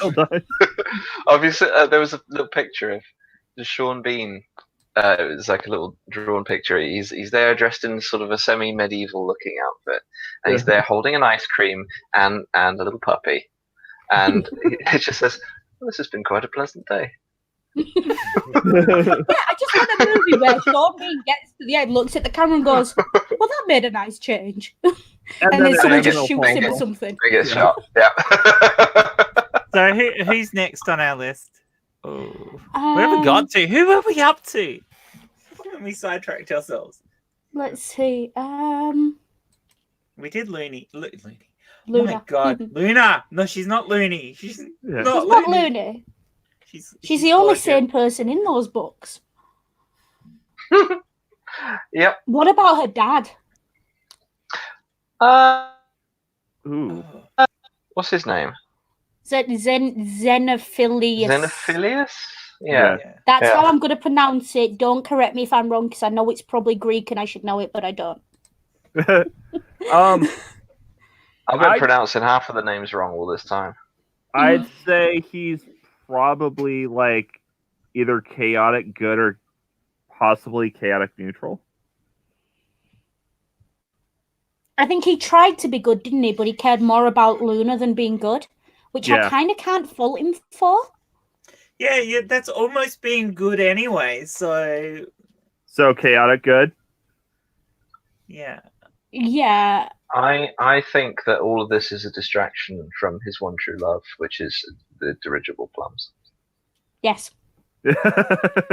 Although, speaking of Xenophilius, now we've talked about him, let's get on to the big one. Rita Skeeter. Oh. We didn't actually, but we didn't decide what class he was. Yeah, let's do that, then go into Rita Skeeter. I don't think we really... Yeah, I don't really think we see enough of him to figure out a class. We know he's a reporter / journalist / editor. Yeah, but... We know he's self-employed. We know he's very into his nature stuff. And we know his wife was a fantastic potioneer. So he's a scribe with some magical ability. Yeah. Yeah. So he's somebody who studied magic for a while, and then moved into some form of diplomacy. Yeah, although I think the dude who can't brew tea being married to someone who's that good at potion she was inventing her own. Yeah. Just amuses me so much. So it's like me and Ring, he can't change a car tire, and then there's me who's just really good with my hands. Is that why it's in one? Sorry. Oh, I finally got there. You got there 5 minutes ago. Yeah. Yeah, but that was 1 hour, 15 minutes. Yeah. Dirigible she lasts a lot longer on my streams than she does on yours, Jay. I've got more staying power with Ring. That just means I'm better. That's my husband you're talking about. I know, I realized after. I'm sorry, Hissy. Nah, you're all right. It's fine. I cannot take offense at that, because if I take offense at you joking like that, it means I have to stop with all the blocks I know, and I do not have no, I can't do that. It would completely alter my personality. With everyone. Let's face it. We do really well together too, Hissy. So I don't mean to interrupt, but dirigible plums. Now, Badger, is that what you call them? Fast. Is it Badger? Do what, sorry? Dirigible plums, dirigible plums, dirigible plums, dirigible plums, dirigible plums. I almost lost it. Almost. On the second one, I was dirigible. But yeah, damn it, Jen. Yeah. Where's Dave with the shirt when you need him? Yeah. Yeah, well, that derailed Not in public, Dave. Dirigible plums. Okay. Yeah, that's true, Dave. That's not punishment. Yeah, that is not punishment. Okay. Are you promising there, Dave? So, dirigible plums aside. I didn't actually have a follow-on topic. So we talked about Rita Skeeter. What is Rita Skeeter? Yeah. So she's definitely got levels of druid for the animal thing. Yeah. You know. She's Chaotic not evil. I don't think she's that chaotic. I think she's the Piers Morgan of the Harry Potter series. She is, and he's not chaotic. He's neutral. He's just pure evil. He's not even neutral evil. Yeah, neutral evil. Sorry about him, by the way. Yeah, sorry about that, guys. Yeah, you should have to apologize for him. He's your yeah. Do you know Professor Elemental? He's a chap hop musician. Nope. And also explorer and an all-round wonderful gentleman. If one of his music videos, at the end of it, the song is called "I'm British," and it goes through the entire song. At the end of it, it's just. Lastly, I'd like to apologise on behalf of Great Britain for some of the things that we've brought to the world. He goes through a whole list. He just goes, and also we're terribly, terribly sorry about Piers Morgan. He managed to get all the things Britain has ever done wrong into one song. No, the song is mostly about the good stuff, but then in the last bit, he's just sorry about these things, and also Piers Morgan. Yeah. So probably like maybe a 2-level dip into Druid because a beetle. Oh no, wait. Does the beetle fly? Yes. Yes. Okay, so it'd have to be an 8-level dip into Druid for flying speed. Yeah, we were going through this yesterday. Yeah. or perhaps she just uses polymorph. There is that. Yeah, she just polymorphs herself. I mean, of all the Animagus characters in Harry Potter, she's the one who retains most of her character when she transforms. So, Druid?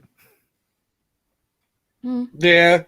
She's too horrible. But not so much Druid. I think Druid is a subclass.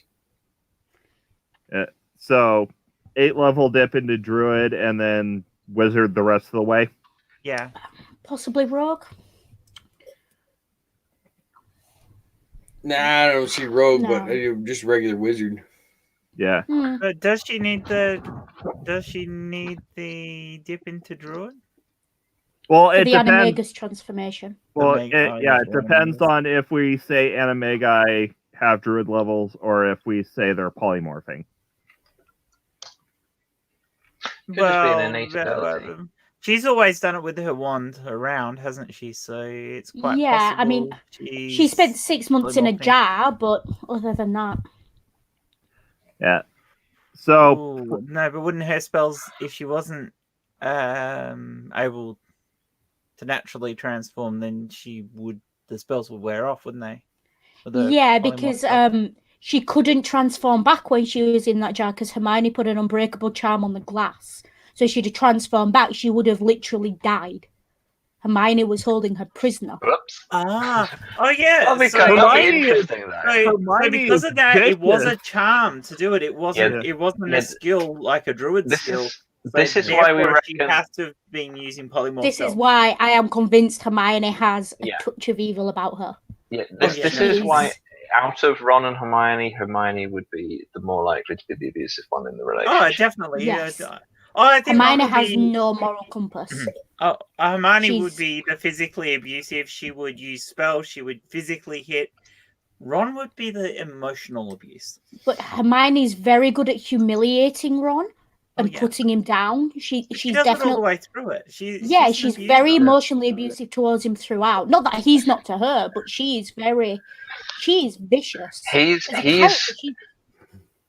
obvious. He's obvious about it and normally defensive. You can see Hermione later in he's life not very good growing at it. the warts and wearing the pointy hat, can't you? Hermione was just a bitch. Plain and simple. No, she will grow the warts later and wear the pointy hat. Yeah. She is I mean, I do have to say that with Hermione, I think with Ron, I would say throughout the series, the worst bit of Ron, full stop, the worst thing Ron did was the Umbridge joke. No way is Hermione lawful. But Hermione is not. Remind me of what he did. So they left Umbridge to the Centaurs, and there's a joke Ron makes in the hospital wing, where he clicks his teeth, and essentially there's a joke, and it's a very, very thinly veiled joke about what the Centaurs may or may not have done to Umbridge. And I'm trying very hard not to say it outright what they're talking about, but if you know about Centaurs and mythology, you know where that's going. You've seen Umbridge though, right? I don't think a Centaur would be into that. I don't know, man. Centaurs aren't supposed to have all that much self-control. Like mythologically. Yeah, but Umbridge though. Well, they clearly did something to her. Yeah. I disagree. There is nothing lawful in Hermione. Yeah, I'd say very neutral. Yeah, Hermione definitely clings to authority as opposed to law. She will obey whatever she deems to be the most powerful authority around her at any given point. Yeah, I see. She's the light side's Lucius Malfoy. Yeah. She has no moral compass of her own at all. Chaotic neutral. No, Crit. Think about the worst thing you could do to. Traditionally, the worst thing you could do to a woman, Dave. What the Centaurs did to Umbridge. I'm really trying hard not to say the word because I don't want to trigger anyone, including myself. You know what I see Hermione doing to Ron? Turning him into a rat and putting him in a cage for a while. Yeah, because she gets pissed off with him, she'll just turn him into a rat and put him in a cage. Oh, and that would potentially be like really triggering for him because of the fact that I don't think they'd actually last very long. Oh no, they're not. I do like to think they'd hit about 22 and she'd do something or say something that would just have Ron showing up on Harry's doorstep, like, please get me away from this girl. Please get me away from her. I actually don't think she's a good fit for any of them. I don't know. I think her and Draco would make an amazing political power couple. Oh, yeah. That would work. Yeah. So, hey, guys. I got to bounce. I got to get to sleep. I got to work tonight. So, fair enough. This was fun. Sorry I wasn't more awake. I still got a headache. It's been great. It's been a great but I will talk to you guys later. Yeah, at some point, Ring, you're gonna have to get Zane on, and talk some D&D stuff because I think you two will have lots of fun. Yeah. So, take care, Jack. All right. I will talk to you guys later. Okay. Yep. Very nice chatting with you again, chap. Bye, Badger. You should come on my channel sometime. I should. So Neil should. Oh, he did. So yeah, you're gonna harass everyone to come on your channel, are you, Badger? So all right, I'll talk to you guys later. You should come on my channel, Jen. Just to address something Zane said, it makes her fickle. Chaotic would be actively rebelling against the law. Dumbledore's army was her idea. There's a lot of things that are her ultimate authority is Dumbledore. Now, when your ultimate authority is that problematic, you're going to be problematic, regardless. And Dumbledore is definitely chaotic good. Chaotic neutral. Yeah. But the only person Dumbledore actually cares about is himself. If we say that Hermione's law is Dumbledore, then we can argue Hermione's lawful neutral. Oh, dear. But you don't agree, Badger, that the only person Dumbledore cares about is himself. The only reason why Dumbledore wants to solve the problem is because he's part of the problem himself. Something Dave said there. She would follow the fascist as long as the fascist wasn't attacking her. Yeah. Yeah. That's it. Like, the only reason she's not a Death Eater is because she's Muggle-born. Yeah. Oh, yeah. And she would probably dearly love to be a pureblood. Yeah. So would she be would she be oh, here's an interesting thought. Is the fact that she's Muggle-born like the only thing that keeps her from like becoming totally evil? Yes. No, Because I quite don't frankly, think so. she's evil as a Muggle-born. Yeah. Objectively, she's evil as a Muggle-born. The only reason she's not evil is because she has the sympathy for the house elves, which is problematic in itself because she doesn't let them speak. Yeah. But she has that sympathy because she's not used to it as a cultural expectation coming to it as a Muggle-born. And because the fascists who she's fighting would have her killed. Those are the only two reasons she's not a Death Eater. So yeah, it seems to me that she was always on about the rules is because she didn't want to be broke expelled. them. Mhm. Well, yeah, she didn't want to be expelled because that would keep her from her path to power. Yeah. Yeah, no, she Like her she- boggart was actually, being it- expelled it- at one point. Yeah. in Harry's class who could become the next Dark Lordess, it would be Hermione. Possibly. In fact, I think it wouldn't be as much of a push as for most of the other characters for her to go more on the power hungry scale. well, in I fact, don't think if Harry would. I don't think Harry's got the ability.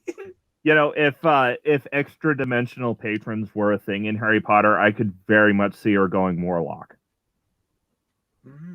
Just to get at the more power. Actually, I think she probably is almost along. Well, I mean, I could very Yeah. much see her making a deal with like a devil or a great old one I to feel get like, more power. in a way, I feel like she almost did, like on a very sort of philosophical point of view of she gave up everything for magic. Yeah. She Yeah, she wiped kinda her did. parents' memories. She Memories. walked away from everything she knew. and for she was power. prepared to use magic that could risk other people's lives or even Yeah. her own soul. She did I not thi- differentiate didn't between care. good and evil. All she I cared think about was power Hermione- and control. I think Hermione would be a victim of her own hubris eventually. Oh yeah, She was in the Yeah, books a however- little bit, wasn't she? Yeah, You she can was. see by the Speaking seventh of- book, she's falling behind on levels of magical power. Speaking can't of pass victims bonus of their as well own in hubris, though. She's Speaking of victims of their own hubris, I've just seen something. I don't want to distract too far, but I've just seen something I think you'll enjoy. you want to go? If I Pete? can big in actually. you again. Okay. No, it's Wants to not be- in bigger than me. It's a screen share. Oh, okay. Let's see. We're ready for the Okay, are you with me so far? Ready for the Invisible Man? Yeah. I do believe for the joke to make sense, the seat would need to be down. Cheers. And then, are you ready for the climactic conclusion? Yeah. Go on. Go on. There we go. Oh, fantastic! Twitter in 3 screenshots.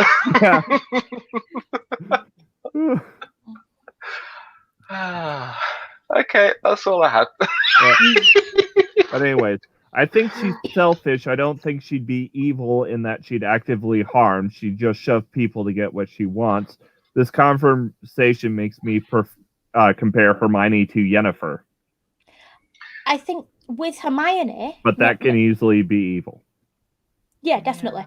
But I think with Hermione, no villain is the villain of their own story. Yeah. Yeah, And that's a good most point. villains are villains because they are ruthless, not because they are actively cackling and evil and want to take over the world. Yeah. Voldemort aside, but Yeah. most villains Yeah, are but not Voldemort a villain really in their only own I'm like story. a- started I'm off as that. didn't I'm he? like a dog chasing cars. I wouldn't know what to do with one if I caught it. That was a bad Heath Ledger. That was a terrible Heath Ledger. It was, but your eyes made it anyway. Yeah. Yeah. No, I think Hermione's the one who would go. He's going evil. Yeah. In the future. Hermione is the one who will I see can that the see that. ministry is not doing what she wants it to do and will walk in there and take over politically and Yeah. then will make it suit her. She is what Lucius Yeah. Malfoy wishes he was. she wouldn't start off with evil intentions. She wouldn't start off with evil intentions, but could quite possibly go down that path. Oh, I think she's definitely going down that path. She's got the violence, she's got the ability, she's got the drive, and she's not afraid to manipulate people. And she's very black and white in her thinking. You're either with her or against her. And for a and considering that in Cursed Child, going a bit, beyond the 7 books, she becomes Minister for Magic. Now, can you imagine working with her as Minister for Magic? You disagree with her and you've just been fired. Like, you don't even come into work the following day. You get up and leave there and then. She's like the Margaret Thatcher of the wizarding world. You do not disagree with her. That's who that is. Like, you do as you're told, you put up and shut up, or you walk away. And that's it. I could actually see that. I don't think being in the ministry would be enough for her either. She'd want more power and more control. That being a conflict between her and the old gang later on. It would be, she's there as the minister. Harry is the Aura, and she's there going, well, right. This guy, we sentence him. He goes to Azkaban. No. And Harry's there going, no. Look at these mitigating circumstances. This is why he acted in the way he did. It's not as black and white as everything appears. And no, Azkaban. And there is a bit in Cursed Child again where Harry kind of is put in a position where he has to choose between his loyalty to McGonagall as the headmistress and Hermione as the Minister for Magic, and he sides with Hermione and does something that is so out of character for him, even as an adult. And he was written badly out of character in that play anyway. But for him to try and interfere at Hogwarts after everything he went through as a student, and to try and make McGonagall do what he wanted her to do. That's not Harry. He is not going to try and put pressure on the woman he tortured someone for. Harry's arrogant, but he's lawful. Yeah. That's the thing with Harry. He's not exactly arrogant. He can be. At times, the whole Chosen One thing does go to his head. And he can also be humble as well. He's a bit chaotic. He never asked to be the Chosen One. He did not seek it, and he was not comfortable with that position. There are times when he kind of lets that go to his head a bit, but then you got someone like Luna who's just, Harry, you idiot, just stop that. But very much in Cursed Child, he has lived the part of the Chosen One throughout the play. He is internalized it in Cursed Child, and he thinks because he defeated Voldemort X number of years ago, he is, entitled to this and entitled to this preferential treatment by everyone. And it makes him so out of character. Hang on. Oh, it's all the way up there. I can't see it from here. I'm not standing up now because I'm all wired in. But I think his name's John something or other. I know Rowling didn't write it. John Scalzi? No. Not John Scalzi. Why would John Scalzi be writing basically Harry Potter fanfiction? Okay, He's far cleverer than that. Yeah. Speaking of, you were talking about John Scalzi like on a stream somewhere. I don't know where it was. And you didn't once mention Fuzzy Nation. You are in trouble for that, husband.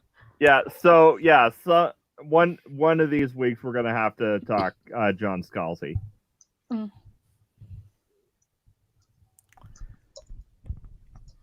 So did we decide that Hermione's going to be the one who goes the next evil wizard? Yeah. Out of those three, yes. Definitely. Yeah. I don't think Harry would. I think he might get pushed along that road by someone, and then kind of something would happen. And he'd go, "What the hell am I doing?" I think these two. He's too lawful, Harry. I don't know about good. Yeah. Lawful neutral, maybe Harry. Harry's very easily led. Yeah, Ron would not, just because it is not within his character to be cruel.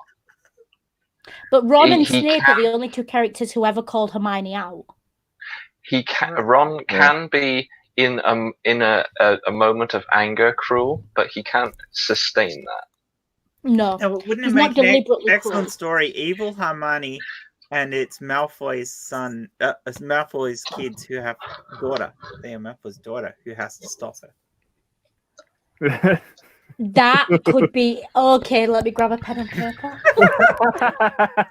Because Malfoy does have a daughter, doesn't he? No, he has a he does. son. He has Scorpius. I don't think He he has has a a daughter.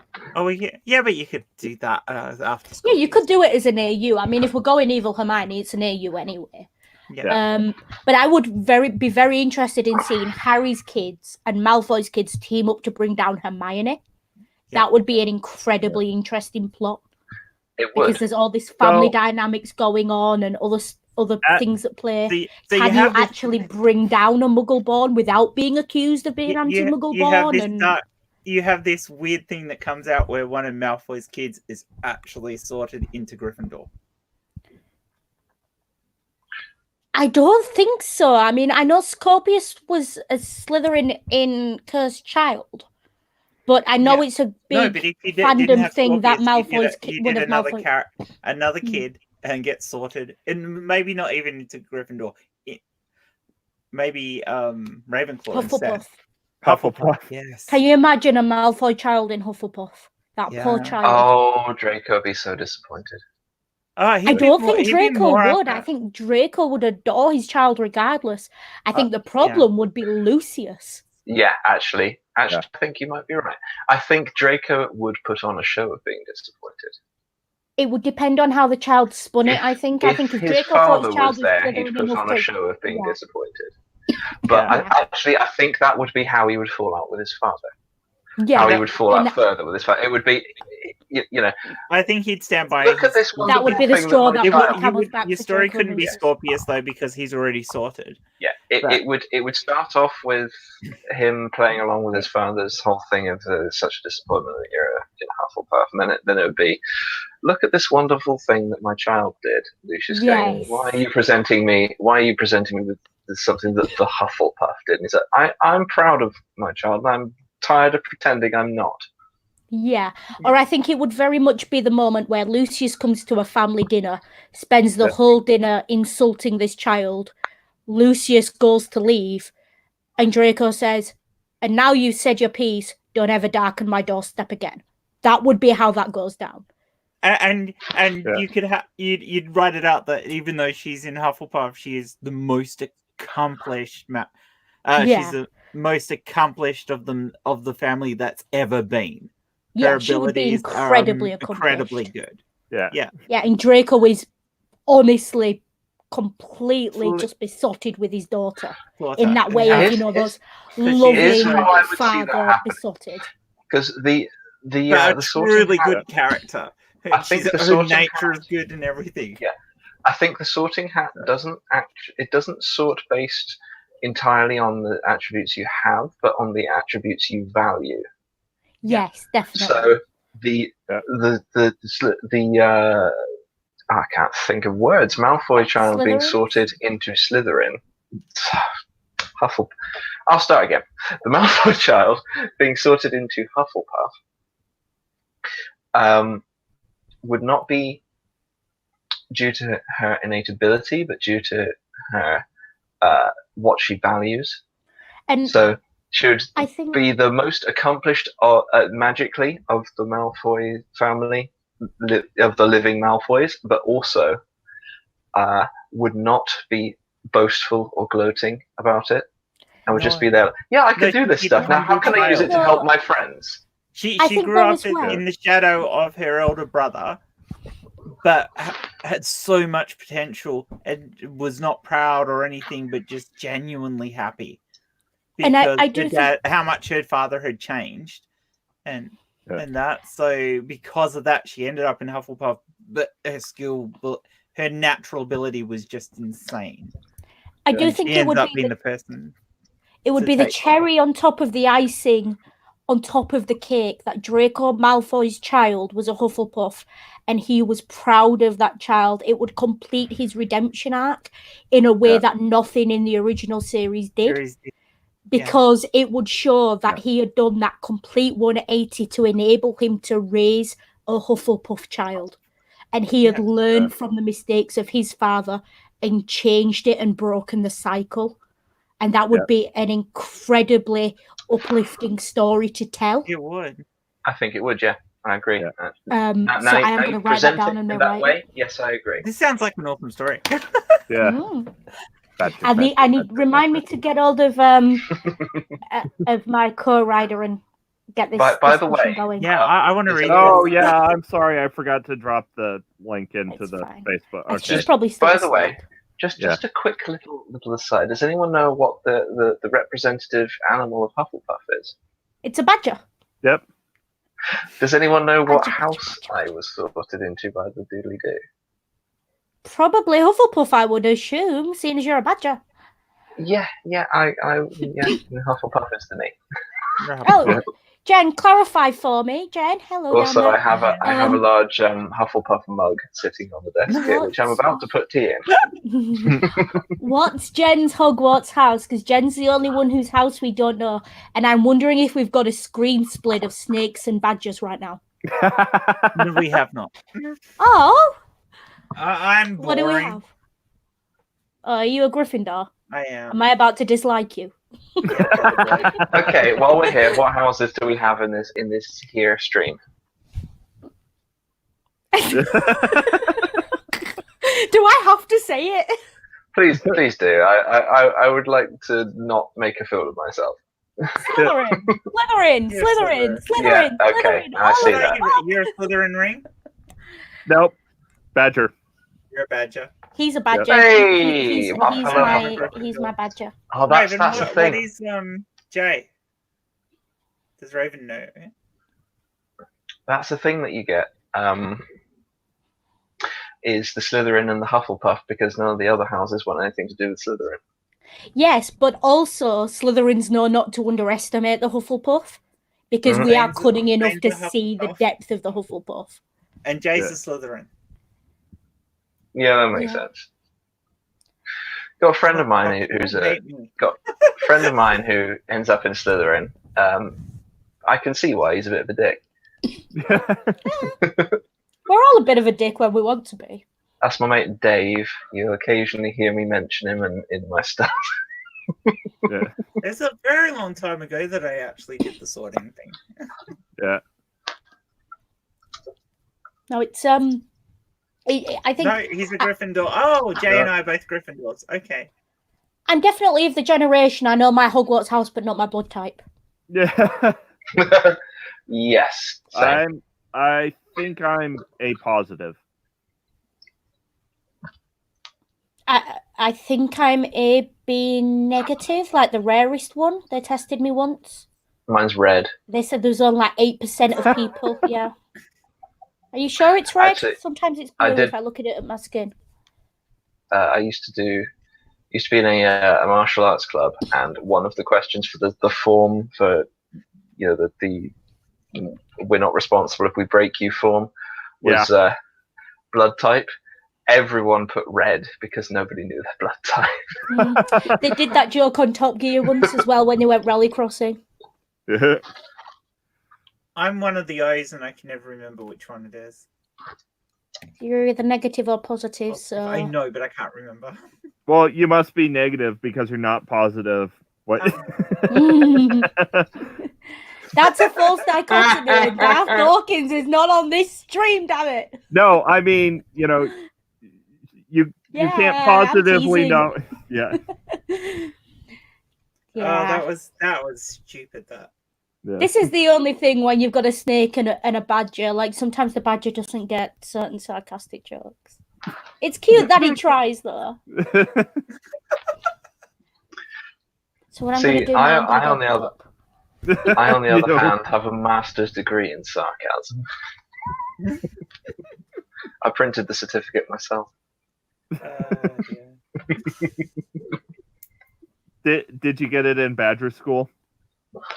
Mars University, actually. Who did you have to badger for it? Now the mental image I have of Badger is actually the Badger from the Chronicles of Narnia. Ooh. As opposed to Badger. It's that Badger. I'm not going to sniff it. I always had a picture of Badger from Wind in the Willows. Which version of Wind in the Willows? The one with the stop motion. Okay, because I really like the version of Wind in the Willows. It's done in the 90s, and it's got like half of Monty Python in it. Oh yeah, I love that version as well. Yeah. I very much like the version of. Say again? Isn't that the stop motion one though? No. This is live action. I very much like the guy. Yeah. I very much like the version of Mr. Badger in that. That's how. That's kind of the level of grump that I like. I read the Wind in the Willows a few years ago. I haven't seen any versions of it. I think I saw a cartoon drawn version of it when I was a kid.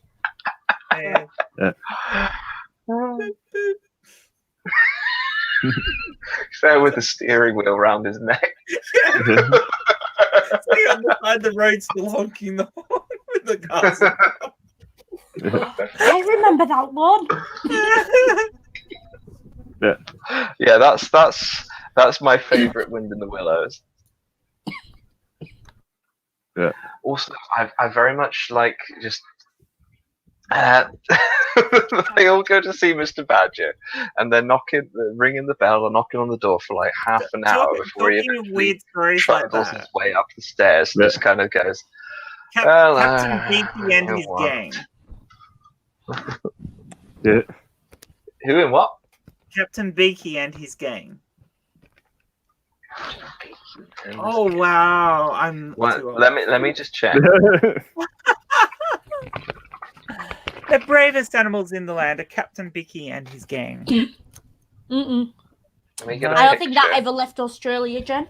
No, it's British. It's British. It's very British. It's not something I've ever come across. Then again, I'm only a 90s baby. I don't know about TV before. So maybe it got to Australia like way later than it aired in Britain. I put it into Google image search. I don't think this is what you meant, but just in case, here it is. What did you do? Captain Beaky and his. That's brilliant. Okay.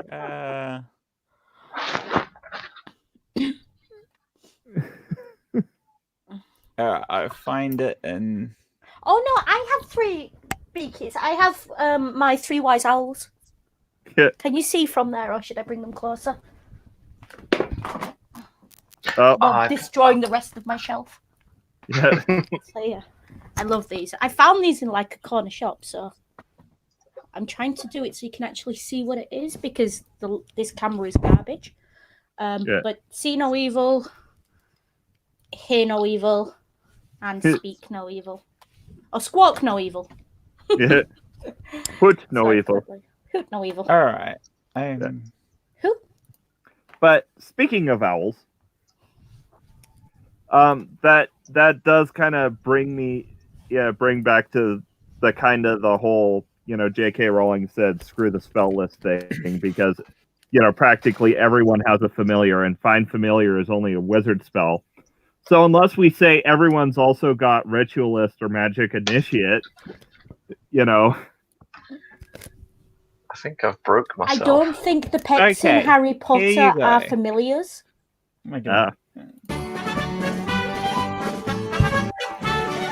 What the unholy 1970s acid trip thing is that? Road, reckless rat, artful owl, and Betty Bat march through the woodland singing songs that tell how they have righted wrongs. Anyway, that'll do. Yeah. Oh dear. The BBC has a lot to answer for. They're absolutely brilliant. They're brilliant stories, and Keith Mitchell's reading of them are absolutely amazing. Penelope Keith read the person who actually wrote the stories, well, their poems actually, wrote a whole heap of different poems, and when they did this special, they got a whole heap of different well-known actors at the time to read them. And Penelope Keith reads one of them, and there's a few other ones as well. So hopefully we're within the realms of fair use. Hopefully. Yeah, fair. It's like, quite what, old. seconds? It was fair use, and we didn't play it for that long, so you should be all right. Yeah, I'm more worried about the libel case that's coming at me for my reaction to it. It is brilliant. That shows my age, doesn't it? That I know. Yeah. Also, you'll remember the clangers and all the rest of them, that era. I remember clangers. My dad used to call me the clank. I used to have a coat with, like, you know, that fashion for a while of fuzzy snowballs that hung from your coat. Yeah. And my dad used to go like pick them up and like throw them about and call me a clanger. My favorite stuff from back then, though, is probably Danger Mouse. Danger Mouse. Original Danger Mouse. You don't go with the new shit. You got to go to original. The original Danger Mouse, yes. And the thing is, I kind of feel like Danger Mouse evolved into Batman. Think about it. And he took his butler with him. He took his butler with him. Oh dear. Let's see. But yeah. Boop. Go! You're all going to learn why they call me way Hissy. off topic now. Yeah. But yeah, going back. Petting me on screen. Just give me a sec when I try and find this thing that I'm looking for. No. I see What? you. 1995? Nope. 1996. There it is. Oh, I wasn't even. Well, I was born, but only just. Well, at least you can't blame Australia for Captain Beaky and his gang. I understand evolution about as well as one of these Christian apologetics, so that's not being rodents makes no sense to me. I don't get evolution. It's just a thing I accept. Bats aren't rodents. They're chiropterans. They're still mammals. Yeah, they're still mammals. I can't even. I couldn't say that word. Never mind. Know what it means. So technically, perhaps it should be pronounced chiroterans because. Damn it, Ring! I'm a historian, not a scientist. Mr. Ring, if you could look at the thing. I love bats too, Raven. Bats are adorable. I'd love a pet bat. They are very adorable. They are. Yes, they are. That's the best. This is the Wind in the Willows film I'm talking about. Yeah, that looks like the Borrowers. Second from the right, we have Mr. Badger. Oh, I remember this. If you go from left to right, you have Mr. Toad, Ratty, Badger, and Mole. It's most of the cast. Commander got his fashion sense. It's definitely it's most of the cast of Monty Python in this. It's got John Cleese in it. It's got Stephen Fry in it as well. Who's playing Badger? Let me just check. I've looked this up before. He was quite well known at the time, but he's not around anymore. Yeah, hyenas are their own thing. Williamson.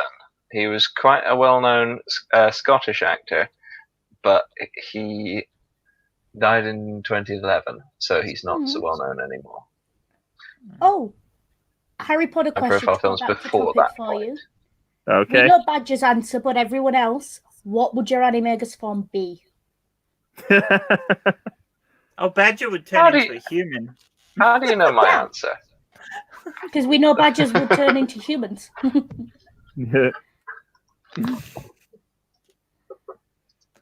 Wow. Like Ring would have to be something adorably fluffy. Let's assume for a minute that I was a human, and I was picking a non-badger, and I was picking a non-badger animal. Okay. What would it be? If I could pick a magical creature from the magical world, I would go with the demiguise. Well, Yeah, but but no magical creatures. Yeah, but isn't trying to turn into an magical creature how lycanthropy happens?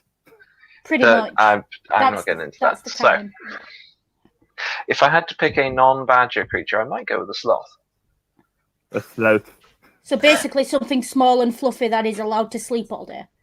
Yes. Other than that, you're not that fussed. Yeah. And I would only need to go to the toilet once a week. On yourself. No, they climb all the way down from the tree, go through the poo, then climb all the way back up. And that's their exercise for the week. Mm-hmm. Yep. They can swim a lot faster than they can walk. So why do they live in water? Because that just seems really. They live in Have you seen a wet sloth? Just a second. They look like a drowned rat. This is why sloths do not live in water. Let me show you why sloths do not live in water. Well, actually, there were sloths that did live in water. They were just now. They decided it was a bad idea. I think I'd want to change into an emu. You would make a fantastically terrifying emu, Jen. Yeah. I was thinking that. Plus you can run fucking fast. Here we go. Here we are. No, we're not. Where have I put the StreamYards? There we go. Okay, so here you have. Let's see. Here you have a lovely, friendly sloth. Oh, This is what they look like. Up in a tree, they're smiling away. Now, here is what they look like wet. Holy hell! That looks Lovecraftian. That's why they don't live in the water. I eat your dreams. That thing is wow. Someone get in a towel and a hairdryer quick. But just go back here. That is me in the first 10 minutes of my morning. That's what that is. If you talk to me before I'm awake, here you are. Beware the Jabberwocky, my Before I'm ready to be talking, just I will destroy you. Those are before and after pictures of me and coffee. You see these claws? I will make your entrails your entrails. Do you think he's already lost the ring?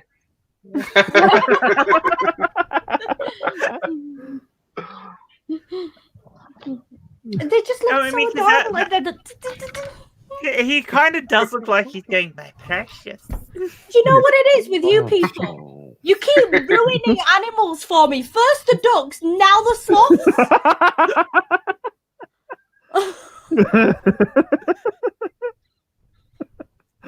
Okay, that's enough of the sloth.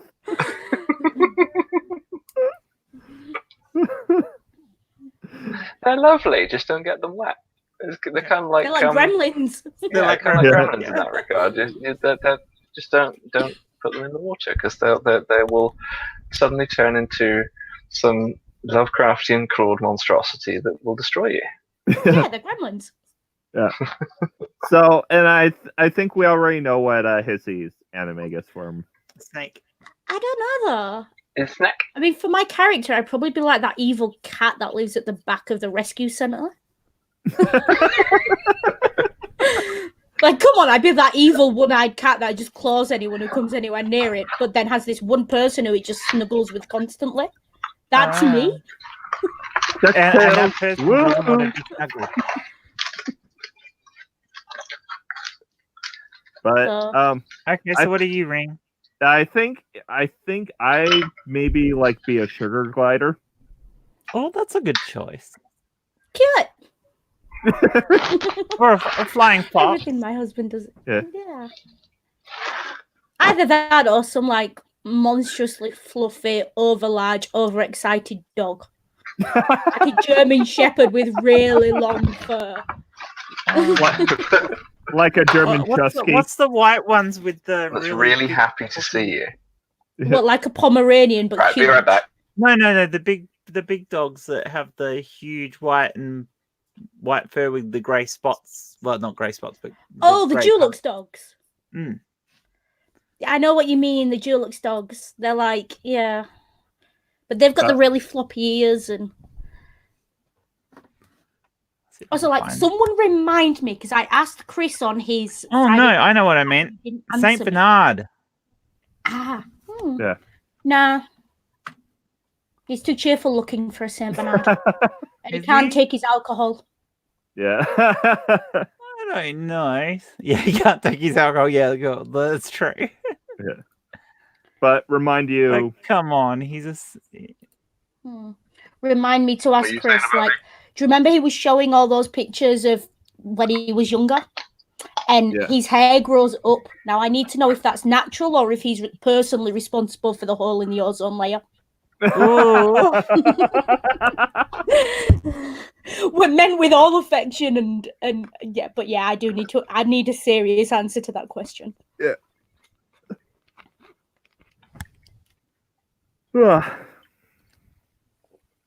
It's a bit like that, isn't it? Yeah. Well, I think we've probably reached the end. Well, we've reached about 2 hours worth, but I can talk about Harry Potter forever, so don't ask me. Well, we've stopped talking about Harry Potter. Do you want to start again? Because have I mentioned I make wands? Excuse me? Wands. I make these things.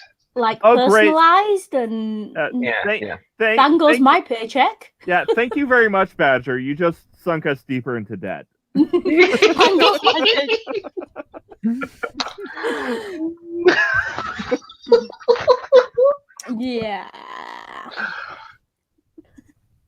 They're very nice. Very nice. Yeah. I'll have to check them out because I need a personalized one. Because I have Snape's wand, but I don't have my own.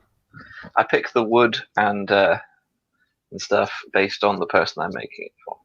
Nice. Oh. Okay. Mine is made of. Mine's made of acacia. Do you actually put a core in it though? Yes, but you put it in magically. You don't drill a hole in it. Oh. Yeah. But there are some wand makers that'll put cores in and stuff, or they put it on the end of the handle so you can see the bottom of the core. They put a gem or something there to represent the core. So go on then, Badger. What wand woods would you make for Ring, Jen, and I? Just based off this conversation. This conversation. Let me just get. Try again. Let me just get the reference material here. I told you I can bring know what shape mine needs to be. I'm gonna go. Oh dear. I'm gonna go. Mine needs to have a switch on it with with a battery section. I'm going to go with the just the classic Ollivander's 3 wand cores. Okay. Because the ones I pick tend to be weird, so I'm just gonna, for this conversation, go with the classic ones. Okay. Okay. So we have Phoenix Feather. We have. Have we all done Pottermore and know what our wands and wand cores are? I didn't. I've done Pottermore, but I didn't do my wand. Okay. I want to see how close is to my Pottermore result. Yeah, I think you made me do Pottermore, but I don't remember it. I will tell you, Acacia, a very unusual wand wood which creates tricky wands that often refuse to produce magic for any but their owner, and also withholds their best effects from all but those most gifted. Right. Let me just go through some. Let me just go through it. Talk about stuff while I just check what I'm talking about. Yeah. Okay. So, speaking of, that's one thing, because we were talking about Snape originally. Do you know in the books, and Rowling hasn't released any information on it either, we never find out about Snape's wand and wand core, which is very interesting. Because the way his character is, there's a lot of different fandom headcanons going about. I mean, the one I subscribe to is that he always used his mother's wand. Slither of unicorn hair. Of unicorn horn. Yeah. Unicorn hair. It's unicorn tail hair, isn't it, in Harry Potter? Unicorn tail hair, that's right. Yeah. I always thought he had a unicorn tail hair wand. Right. Jen. Yes. Go on, Badger. Yep. I would make your wand of you. Oh, yeah. You wands are among the rarer kinds, and their ideal matches are likewise unusual and occasionally notorious. Guess who the most notorious you wand is? The wand of you is reputed to endow its possessor with the power of life and death, which might, of course, be said of all wands, and yet you wands retains a particularly dark and fearsome reputation in the spheres of dueling and all curses. However, it is untrue to say, as those unlearned in wand lore often do, that those who use you wands are more likely to be attracted to the dark arts than another. The witch or wizard best suited to a yew wand might equally prove a fierce protector of others. Wands hewn from these most long-lived trees have been found in the possession of heroes quite as often as villains. Where wizards have been buried with wands of yew, the wand generally sprouts into a tree guarding the dead owner's grave, what is certain, in Ollivander's experience, is that the yew wand never chooses either a mediocre or a timid owner.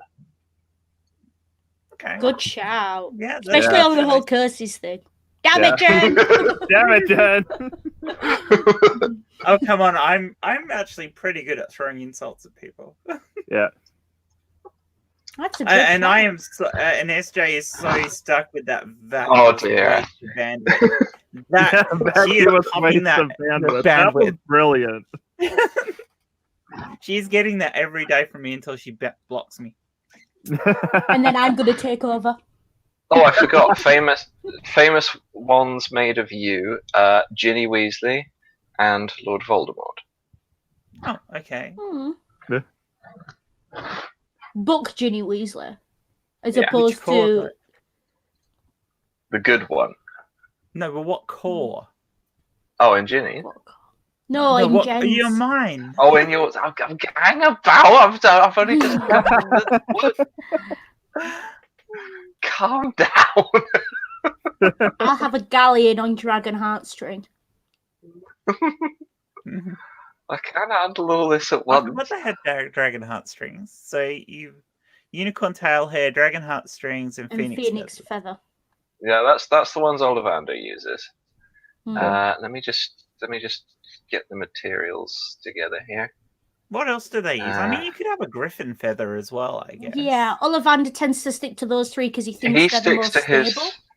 He sticks to his three favorites because they are his. How does he describe them? Ollivander is it material? What core? What? It's one of his three. Oh, he has a specific name from which I now can't find. Anyway. Talk about stuff I'm reading. Yeah. So yeah, I think Jen. Ollivander's not a fan of anything but Dragon Heartstring, Unicorn Tail Hair, and Phoenix Feather. He's just. I think he's an old man set in his ways a little bit. We do know other makers make only different two ones. of which can be harvested, somewhat sustainably. Well, unicorn tail hair would probably get caught on like trees and things. Yeah. Or could be taken consumption. Yeah, and phoenix feathers could be shed, but you'd have to kill a dragon to get a dragon heartstring. Yeah, but the number of dragon reserves out there, quite possibly they just die naturally, and he gets the first phone call or the first flu call. Do you want a dragon heartstring? Yeah, all right, bet. Yeah, we got this dragon. He's kind of just He's fell really over and dead. crushed my barn. Yeah. Yeah, do you want a heartstring? Yeah. And then they call the next shop over and like, you make dragon hide boots, don't you? Yeah, you can have that bit. And they just there's an entire. So it could be, if not sustainable, it could be at the very least be ethical insofar as looting a body in D&D is ethical, which is an entirely different discussion. Let's not go there. Yeah. Also, Zane says he'd imagine you get a lot of string from a single heart. Yeah, if a string is a string from the muscle, then definitely you get a lot from a single heart. Yeah. Also, right, Jen. Yeah. Dragon heartstring, I'd go with for you. Told ya. I want that galleon. Dragon heartstrings produce wands with the most magic power, which are capable of the most flamboyant spells. Dragon wands tend to learn more quickly than other types. While they can change allegiance if won from their original master, they always bond strongly with the current owner. The dragon wand tends to be the easiest to turn to the dark arts, though it will not incline that way of its own accord. It is also the most prone of the three cores to accidents, being somewhat temperamental. Oh yeah, that sounds like me. Yeah. Right. Ring. I'm going to look at the woods for you now. Okay. I'm going to avoid the obvious innuendo. I've heard every joke about Oliver Wood's name is not a challenge. Fred and George Weasley looking at you. But yeah, what I was going to say, since we need to fill time, was that they could do what African reserves do when the ethical African reserves do, is like if there's like one old, dragon that's causing a bunch of trouble, they could, sell a permit to some rich want. I don't agree with that. I don't think that's ethical. That's like saying your old granddad said one too many racist jokes at dinner, so we're going to let someone shoot him. Why we're like... I mean, you want to, but you wouldn't actually do it. No, by... Like, we're talking, like, actively actually attacking other animals and, I mean, being an actual danger. Again, have you met some old people? Yeah. I'm kind of imagining what I'm going to be like when I'm old. I really hope you don't give someone a permit to shoot me when I start getting problematic. Okay. Otherwise, here's an interesting thing. Ollivander declared his three best cores, three cores that were the best you could use, right? Yeah. Yet the older wand had a thestral tail hair as its core. Mm-hmm. And it was definitely the most superior wand. Was it, though? Well, it was meant to be. Yeah, but a lot of things in Harry Potter are meant to be. It doesn't mean they are. Harry was meant to be this all-powerful chosen one. Also, it's really, really flighty. I mean, it loses once in a deal and immediately switches allegiances. Yeah. Can you imagine? It's very picky. Harry would own every wand in the wizarding world in about a week if all wands behaved like that. Yeah. Just on a day, just with him and Expelliarmus, he'd own about 24 wands. Yeah. Yeet.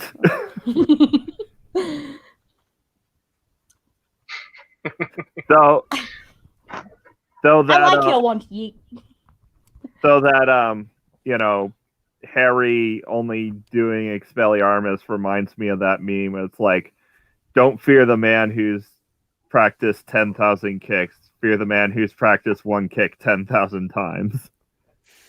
It was very much Harry's philosophy, I think. Yeah. Wonder if Vernon was a Bruce Lee fan and Harry ended up having to listen to it a lot. Yeah. Vernon I can see Dudley like being one of those, like, I think I know Kung Fu because I've seen a Kung Fu movie. Canonically, Dudley was a boxer, got into boxing. Yeah. And lost like a bunch of weight and stuff. Dudley, I think that kid, man, Dumbledore was right. They abused that kid something chronic. I would, in that household, having to pick between being one of those kids, I'd rather be the neglected one locked in a cupboard than be the overfed, stupefied, spoiled brat that was Dudley Dursley for most of those books. Like, at least Harry stands a chance of being normally socialised later. Dudley has been screwed. Dudley is like how I imagine a young Boris Johnson. Like, even down to the looks, but the attitude is how he's like a young Donald Trump or Boris Johnson. So you're saying he could wind up as Prime Minister? Yeah, but maybe he did. I think he did. What's Boris Johnson's real name? Joris Bonson. But you know, it's like Boris Bonson. He is the ultimate like Eton brat. That's what he is. He's horrible, and he'll be fine because that's the upbringing he's had, and that's what our culture is. But he's not. Right, Ring. Yeah. I'm going to pick for you the wood redwood. Redwood ones are strongly attracted to witches and wizards who already possess the admirable ability to fall on their feet, to make the right choice, to snatch advantage from catastrophe. Well, he married me, so you're not doing too badly. Managed to make that work. Yeah. For the core, I think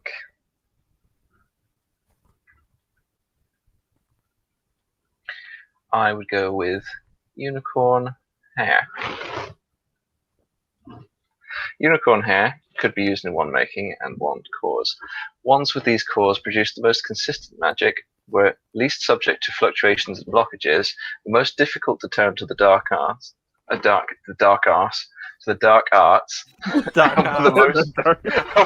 most faithful of wands. However, they do Is not the make dark the most arts a powerful black of hole? wands. And a unicorn tail hair wand can be prone to melancholy if mishandled. Yeah, that's Ring to a T. Yeah. That is Ring all over. Yeah. Which is odd, because I'd have always put you as a phoenix feather, but that's actually a good point. Right. Now Teaching me about my own husband. Now I gotta go. I'm only basing this on this conversation, pretty much. Yeah. Hissy. There's one other that I might go for. There's one other wandwood I might go for you, Ring. Yeah. Which is alder, not elder, but alder. The ideal owner of an alder wand is not stubborn or obstinate, but often helpful, considerate, and most likable. Definitely Ring. Definitely. I'm saying you're nice. Yeah. Thank you. A very nice person. Yeah. Alder Now, and unicorn hair, I think. Are there any cores that resist being moral? Bad ones exclusively for bad people. No, I think the closest you could get to that would be a dragon heartstring, but it would have to be turned to it. Yeah. Yeah. Your one's probably oak, isn't it, Hissy? Well, you scroll down to oak. I know what Pottermore gave me, you see. Yeah. And I am such a nerd, I know all my Pottermore results by heart. So... Nerd. Oh, you have no idea. I'm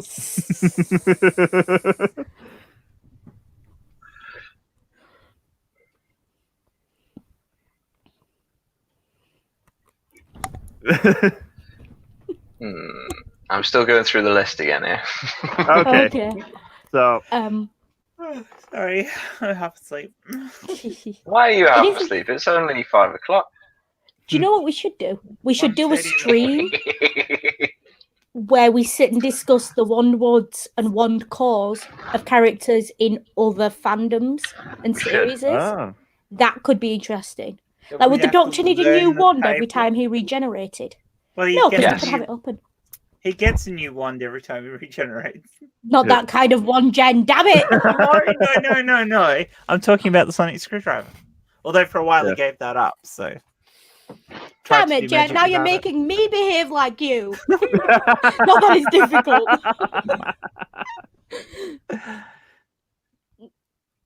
Yeah, I mean, let's face it, the sonic screwdriver is a magic wand. Yeah. Pretty much, yeah. And the Doctor is a wizard. I mean, for fuck's sake, they actually did it in an episode where all the aliens that encountered him thought he was Merlin. Oh yeah. Hold on, I'm gonna check something. Also, I would probably pay money to see the Doctor land at Hogwarts, just to see how that went down. There's one that I kind of want to pick for you, but I think it is not right. But I'm going to read it anyway. This is not the one I'm picking, but this is one that... Dogwood. What? Dogwood wands are quirky and mischievous. They have playful natures and insist upon partners who can provide them with scope for excitement and fun. It would be quite wrong, however, to deduce that this Dogwood wand are not capable of serious magic when called upon to do so. They have been known to perform outstanding spells under difficult conditions when paired with a suitably clever or ingenious witch or wizard can produce dazzling enchantments. Dogwood wands refuse to perform non-verbal spells and are rather noisy. Yeah, so you've got the measure of me. I'm a mouthy cow. I might actually just go with Dogwood, but I'm just going through to see if there's anything else that fits better. So, and your core is obviously. I'd place the Doctor as a bard. Doctor is a bard. It depends on the Doctor, I think. Yeah. Well, because he's always Chris Eccleston as a bard. Because he's always got as a bard. He's always got a contingency and reincarnation on.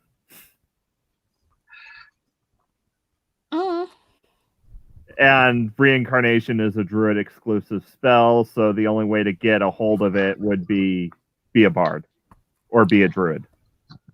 Speaking of the Doctors, am I the only one whose entire worldview was shaken and altered the first time I saw Chris Eccleston look up at the screen, take his hands off the button and say coward any day?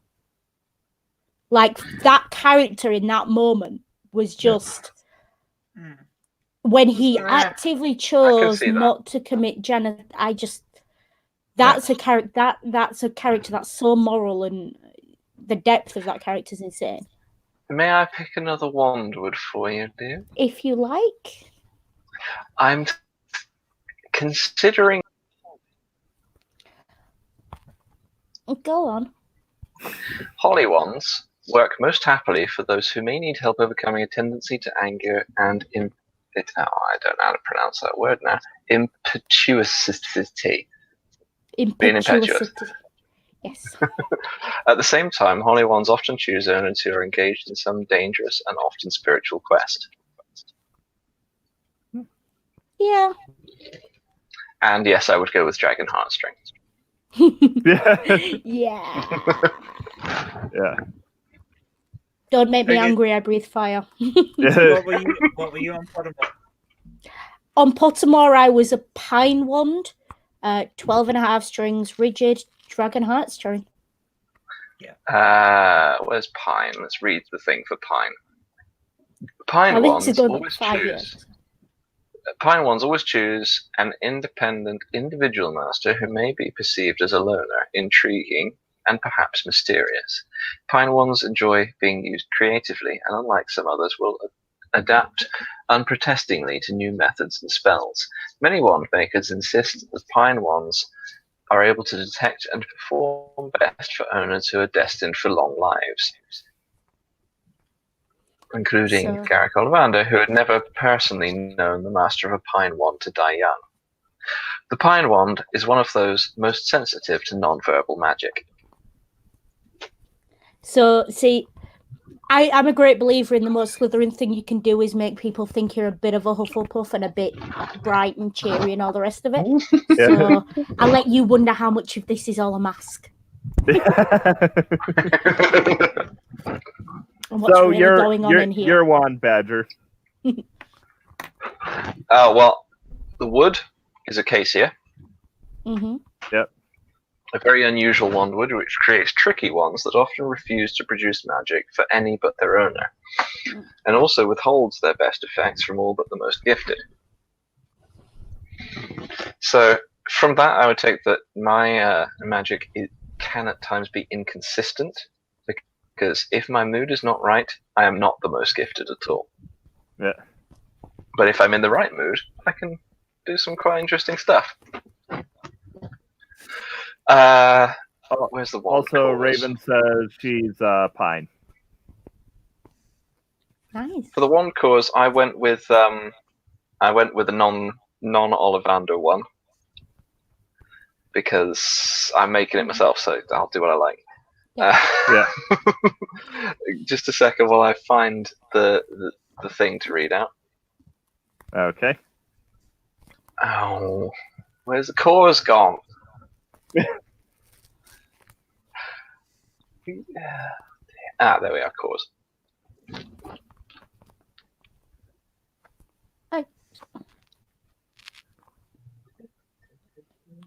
I definitely feel like Badger would need an incredibly loyal wand core. I feel like you're one of those. You need a one that really bonded with you. Yes, you're probably right there. I'm just trying to find a thing. Badger, wand core. Wand Badger. core. What if mushrooms his wand core? Yeah. What if snakes is wand core? Snake. Got snake in it. Yeah, like Basilisk thing. Yeah, that might be a straight up evil wand core. Basilisk. I can't remember the basilisk. Here we go. Basilisk Here we fan. go. Yeah. Demiguy's hair. How did I know you were going to say that? Demiguy's hair. You definitely have a thing about this Demiguise. But I don't blame you. It's amazing. Look at him. Demiguy's hairs were long considered to not have enough wand, but with the advent of multiple cores, they have gained favor for their strength in transfiguration and the subtle arts. When combined with a stronger wand core, they make potent wands. However, on their own, they can be rather one-dimensional and difficult to use for anything but transfiguration. They have found favor in students of all houses, although they may be slightly rarer among the open Hufflepuffs. See, I think as well, the Demiguise one would give you that element of privacy and of being able to protect your identity, which I feel is quite obviously very important to you because look at your avatar. Yeah. And that's Yep. Now, the reason I picked Demiguise hair is there was another thing I read is that they're very good for subtle magic, but not so much for big, showy, flashy things. Yeah, I'm not very big, showy, and flashy. I'm eccentric, but I tend to keep to myself most of the time.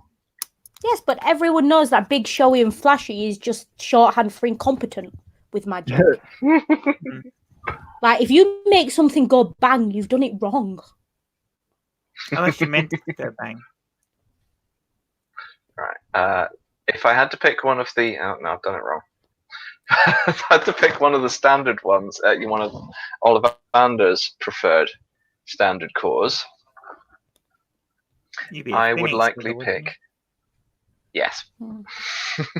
One of the rarest core types, Finnick feathers are capable of the greatest range of magic, although they may take longer than either unicorn hair or dragon heartstring cores to reveal this. They show the most initiative, sometimes acting of their own accord, a quality that many witches and wizards dislike. I would like my wand to have a bit of a mind of its own because I tend to imbue things in that I have with a bit of a personality in my mind. So I would likely apply that to my wand as well. Yeah.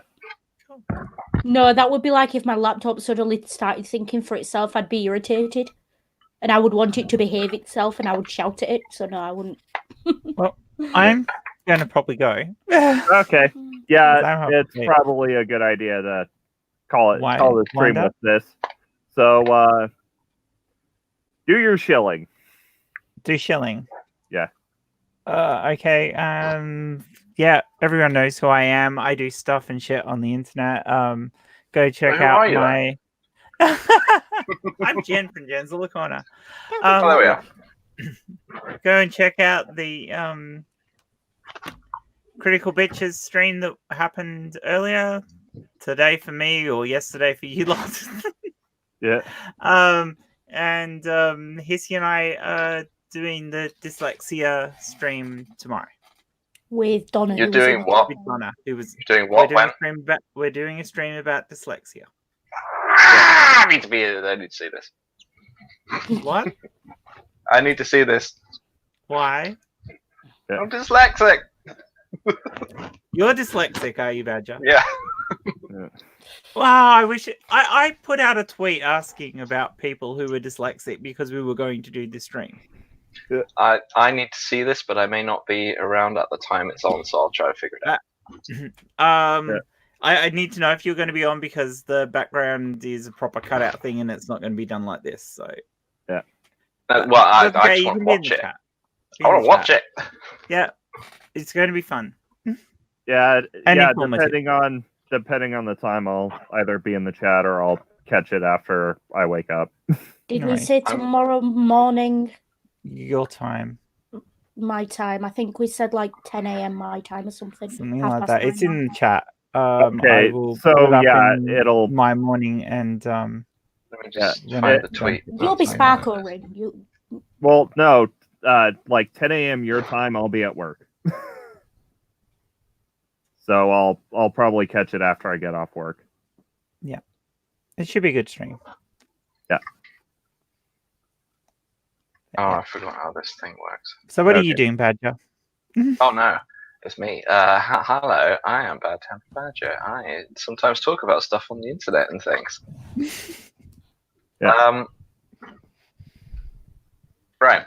I talk about all kinds of stuff. I do story readings. I talk about religion, politics, and other issues.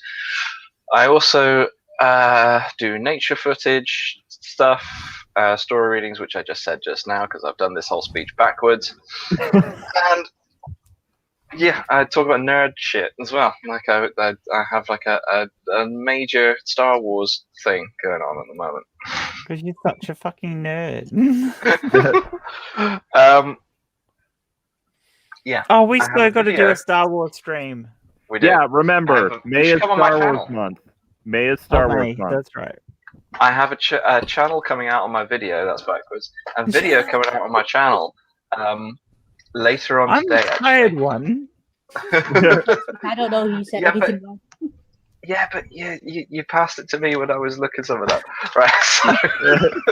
So I have a video it's coming out. It's the dyslexia, isn't it? Yep. D is for dyslexia. So I have a video coming out on the channel in a couple of hours, which is nature footage of a nice little mouse. Aww. Oh. The video is called Little Mouse Goes Peeking. Aww. Little mouse goes Peeking. like the Chinese city. No, like peeking out of his burrow. Oh, peeking. Okay. Yeah. Yeah. So that's I going. just realised I missed a really good opportunity in one of the video or debunking videos I did, where I sidetracked myself thing, and I actually did footage of a badger. Badger, from the joke from the thing. But what I should have done was got you to record a piece for it. Yeah. That'd be fun.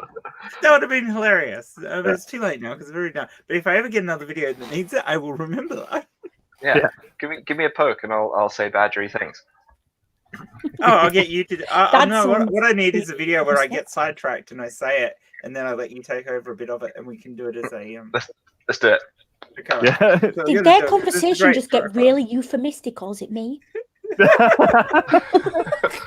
was. Give me a poke and I'll say badgery things.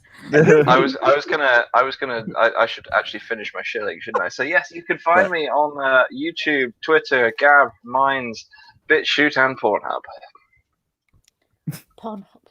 It's a weird thing to show. Where he does badgery things and pokey stuff. Give him a poke on Pornhub and he'll do badgery things. I made a Pornhub channel literally so that I could say that. And it has what's your email, Badger? Oh, well, if you do feel the need to email me at any point, you can, if you want to come on the channel for a chat, or you can't get me on the Twitter or any other method, you can email me at badger@cock.li.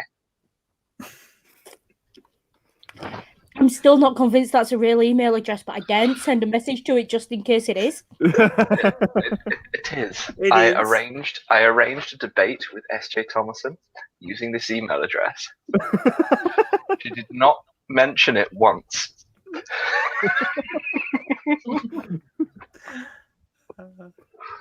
Brilliant. So I suppose that means I'm left to shield now. You're left. Yes. First thing you've got to know about me is that I'm terrible at self-promotion. So sorry, folks. Can't even write a CV on my own. But yeah, I am Danger Hissy pretty much all over the internet. You can find me on Tumblr, Twitter, Ravelry. If you're a knitter or crocheter, hit me on there. I'm on LiveJournal. I'm on Instagram. I've got a Goodreads account. I'm mostly active on Twitter, and I'm on AO3 as Hissy the Danger Noodle. And as I always say, obey the warnings. Dead dove, do not eat. I'm a slash shipper. And I take my fan fiction seriously. So make sure you obey any warnings if you do find me. You could, as I said, happy to have anyone chat on DMs, as long as you're not hitting on me or like starting a fight, because I will bite back. There's a reason they call me Danger Hissy. You're writing a really good Harry Potter fanfic. Yeah. I'm also thinking at the minute about starting a kind of Harry Potter themed educational podcast going on. So watch this space because I've sort of got ideas floating around. I'm not going to say any more because I don't know where I'm taking it yet. But you'll know as soon as I do, because the minute I know, it'll be all over Twitter and everywhere else as well. And if you do find me on most of my profiles, you'll see all my other profiles listed there because I'm an open book on the internet. So by all means, come and say hi. And I also want to shill for my co-writer who's not been here today, probably because she's asleep.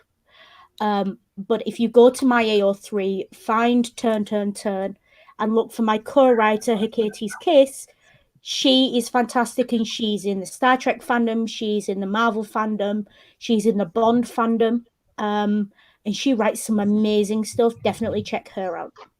And I'll give Ring the link for that. Yeah, and I'm gonna make Badger big because cute. Yes, cute. That's the thumbnail for my video. Yeah. That's going live in about 2 hours. Cool. Little mouse goes peeking. Peeking mouse. Yeah. Oh, that sounds like a bad joke. Peeking mouse. No, not peeking mouse. No, don't make that joke. Well, and I'm One Ring 42. I do. You're on my channel. I have a Patreon. Currently at 0 patrons. You do shit and stuff. Yeah, I do YouTube stuff. I do YouTube things, and I also argue with people on Twitter, usually using a lot of amusing GIFs. I've never seen you argue with someone on Twitter. No, I do the arguing. He does the de-escalating. And the GIFs. And the GIFs. See, this is why I put the Wandwoods the way around that I did. Yeah. Well, the thing is, it's kind of hard to argue with someone who won't reply to you, Cal. Cal, come at me, Cal. Hey, SJ won't block me, so hey. I really want Cal to come at me and tell me how he's learned about the history of Poland and classical history, and how he now knows, because I told him 3 times, that ancient Romans didn't just come along in 47 BC, Cal. Cal, come at me, Cal. I'm sure there was a lot of ancient Romans who came in. A lot of them came along in that year, but a lot of them came in years before that too. Yeah. I think lots of Romans came in every year, right up until the end of the Roman Empire. Yeah. Otherwise, there wouldn't have been more So, years. Of Roman you know, Empire. And several came in the Roman Kingdom and in the Roman Republic as well. So Yeah, and some of depending them on even how you came in the delineate Emperor's that, bedchambers. possibly as late as like the 1400s. They had great stamina. They just kept coming and coming and coming and coming. Excellent staying power. 10/10 would recommend. Yeah. So, You know, and on Saturdays and possibly, Saturdays and Sundays, obviously after this stream, I'll be on the Daily Atheist channel playing, running a D&D game and playing a D&D game. that's fascinating. You should tell me all about that. Yeah. So the one I'm running, well, actually, I presumably, unless Chris decided to shuffle things around, we've got two members of the party right here. We've got now. Do we want to reveal your character's name, Badger? I don't know. Do we? Let me just get it up and see if I can pronounce it right. Not get it up like that, Jen. Yeah. I hadn't even got there. Damn it, Jen. Jen didn't get there, right? You're too tired. It's ruining you. Yeah. Don't worry, I'll pick up the slack, Jen. Yeah. That's good. Pick up the slack. You're gonna pass the baton. Yeah. The long, hard baton. My character that I've been working. Does it have on a switch on it? And batteries. And Floki, what were they? So, anyways, Badger's character. My character that I've been working on has he has a first name and a last name. The last name is, of course, a lovely flowery elven name of Denoran. Oh. His first name's Bob. And now I have Rowan Atkinson in my head. Bob. I'm gonna go because I'm really done. So Okay. catch you guys later. Bye. Bye. Yep. Remember, don't choke on the indoctrination. Excuse me. Take care. Be good. And if you can, be good. Be careful. Yeah.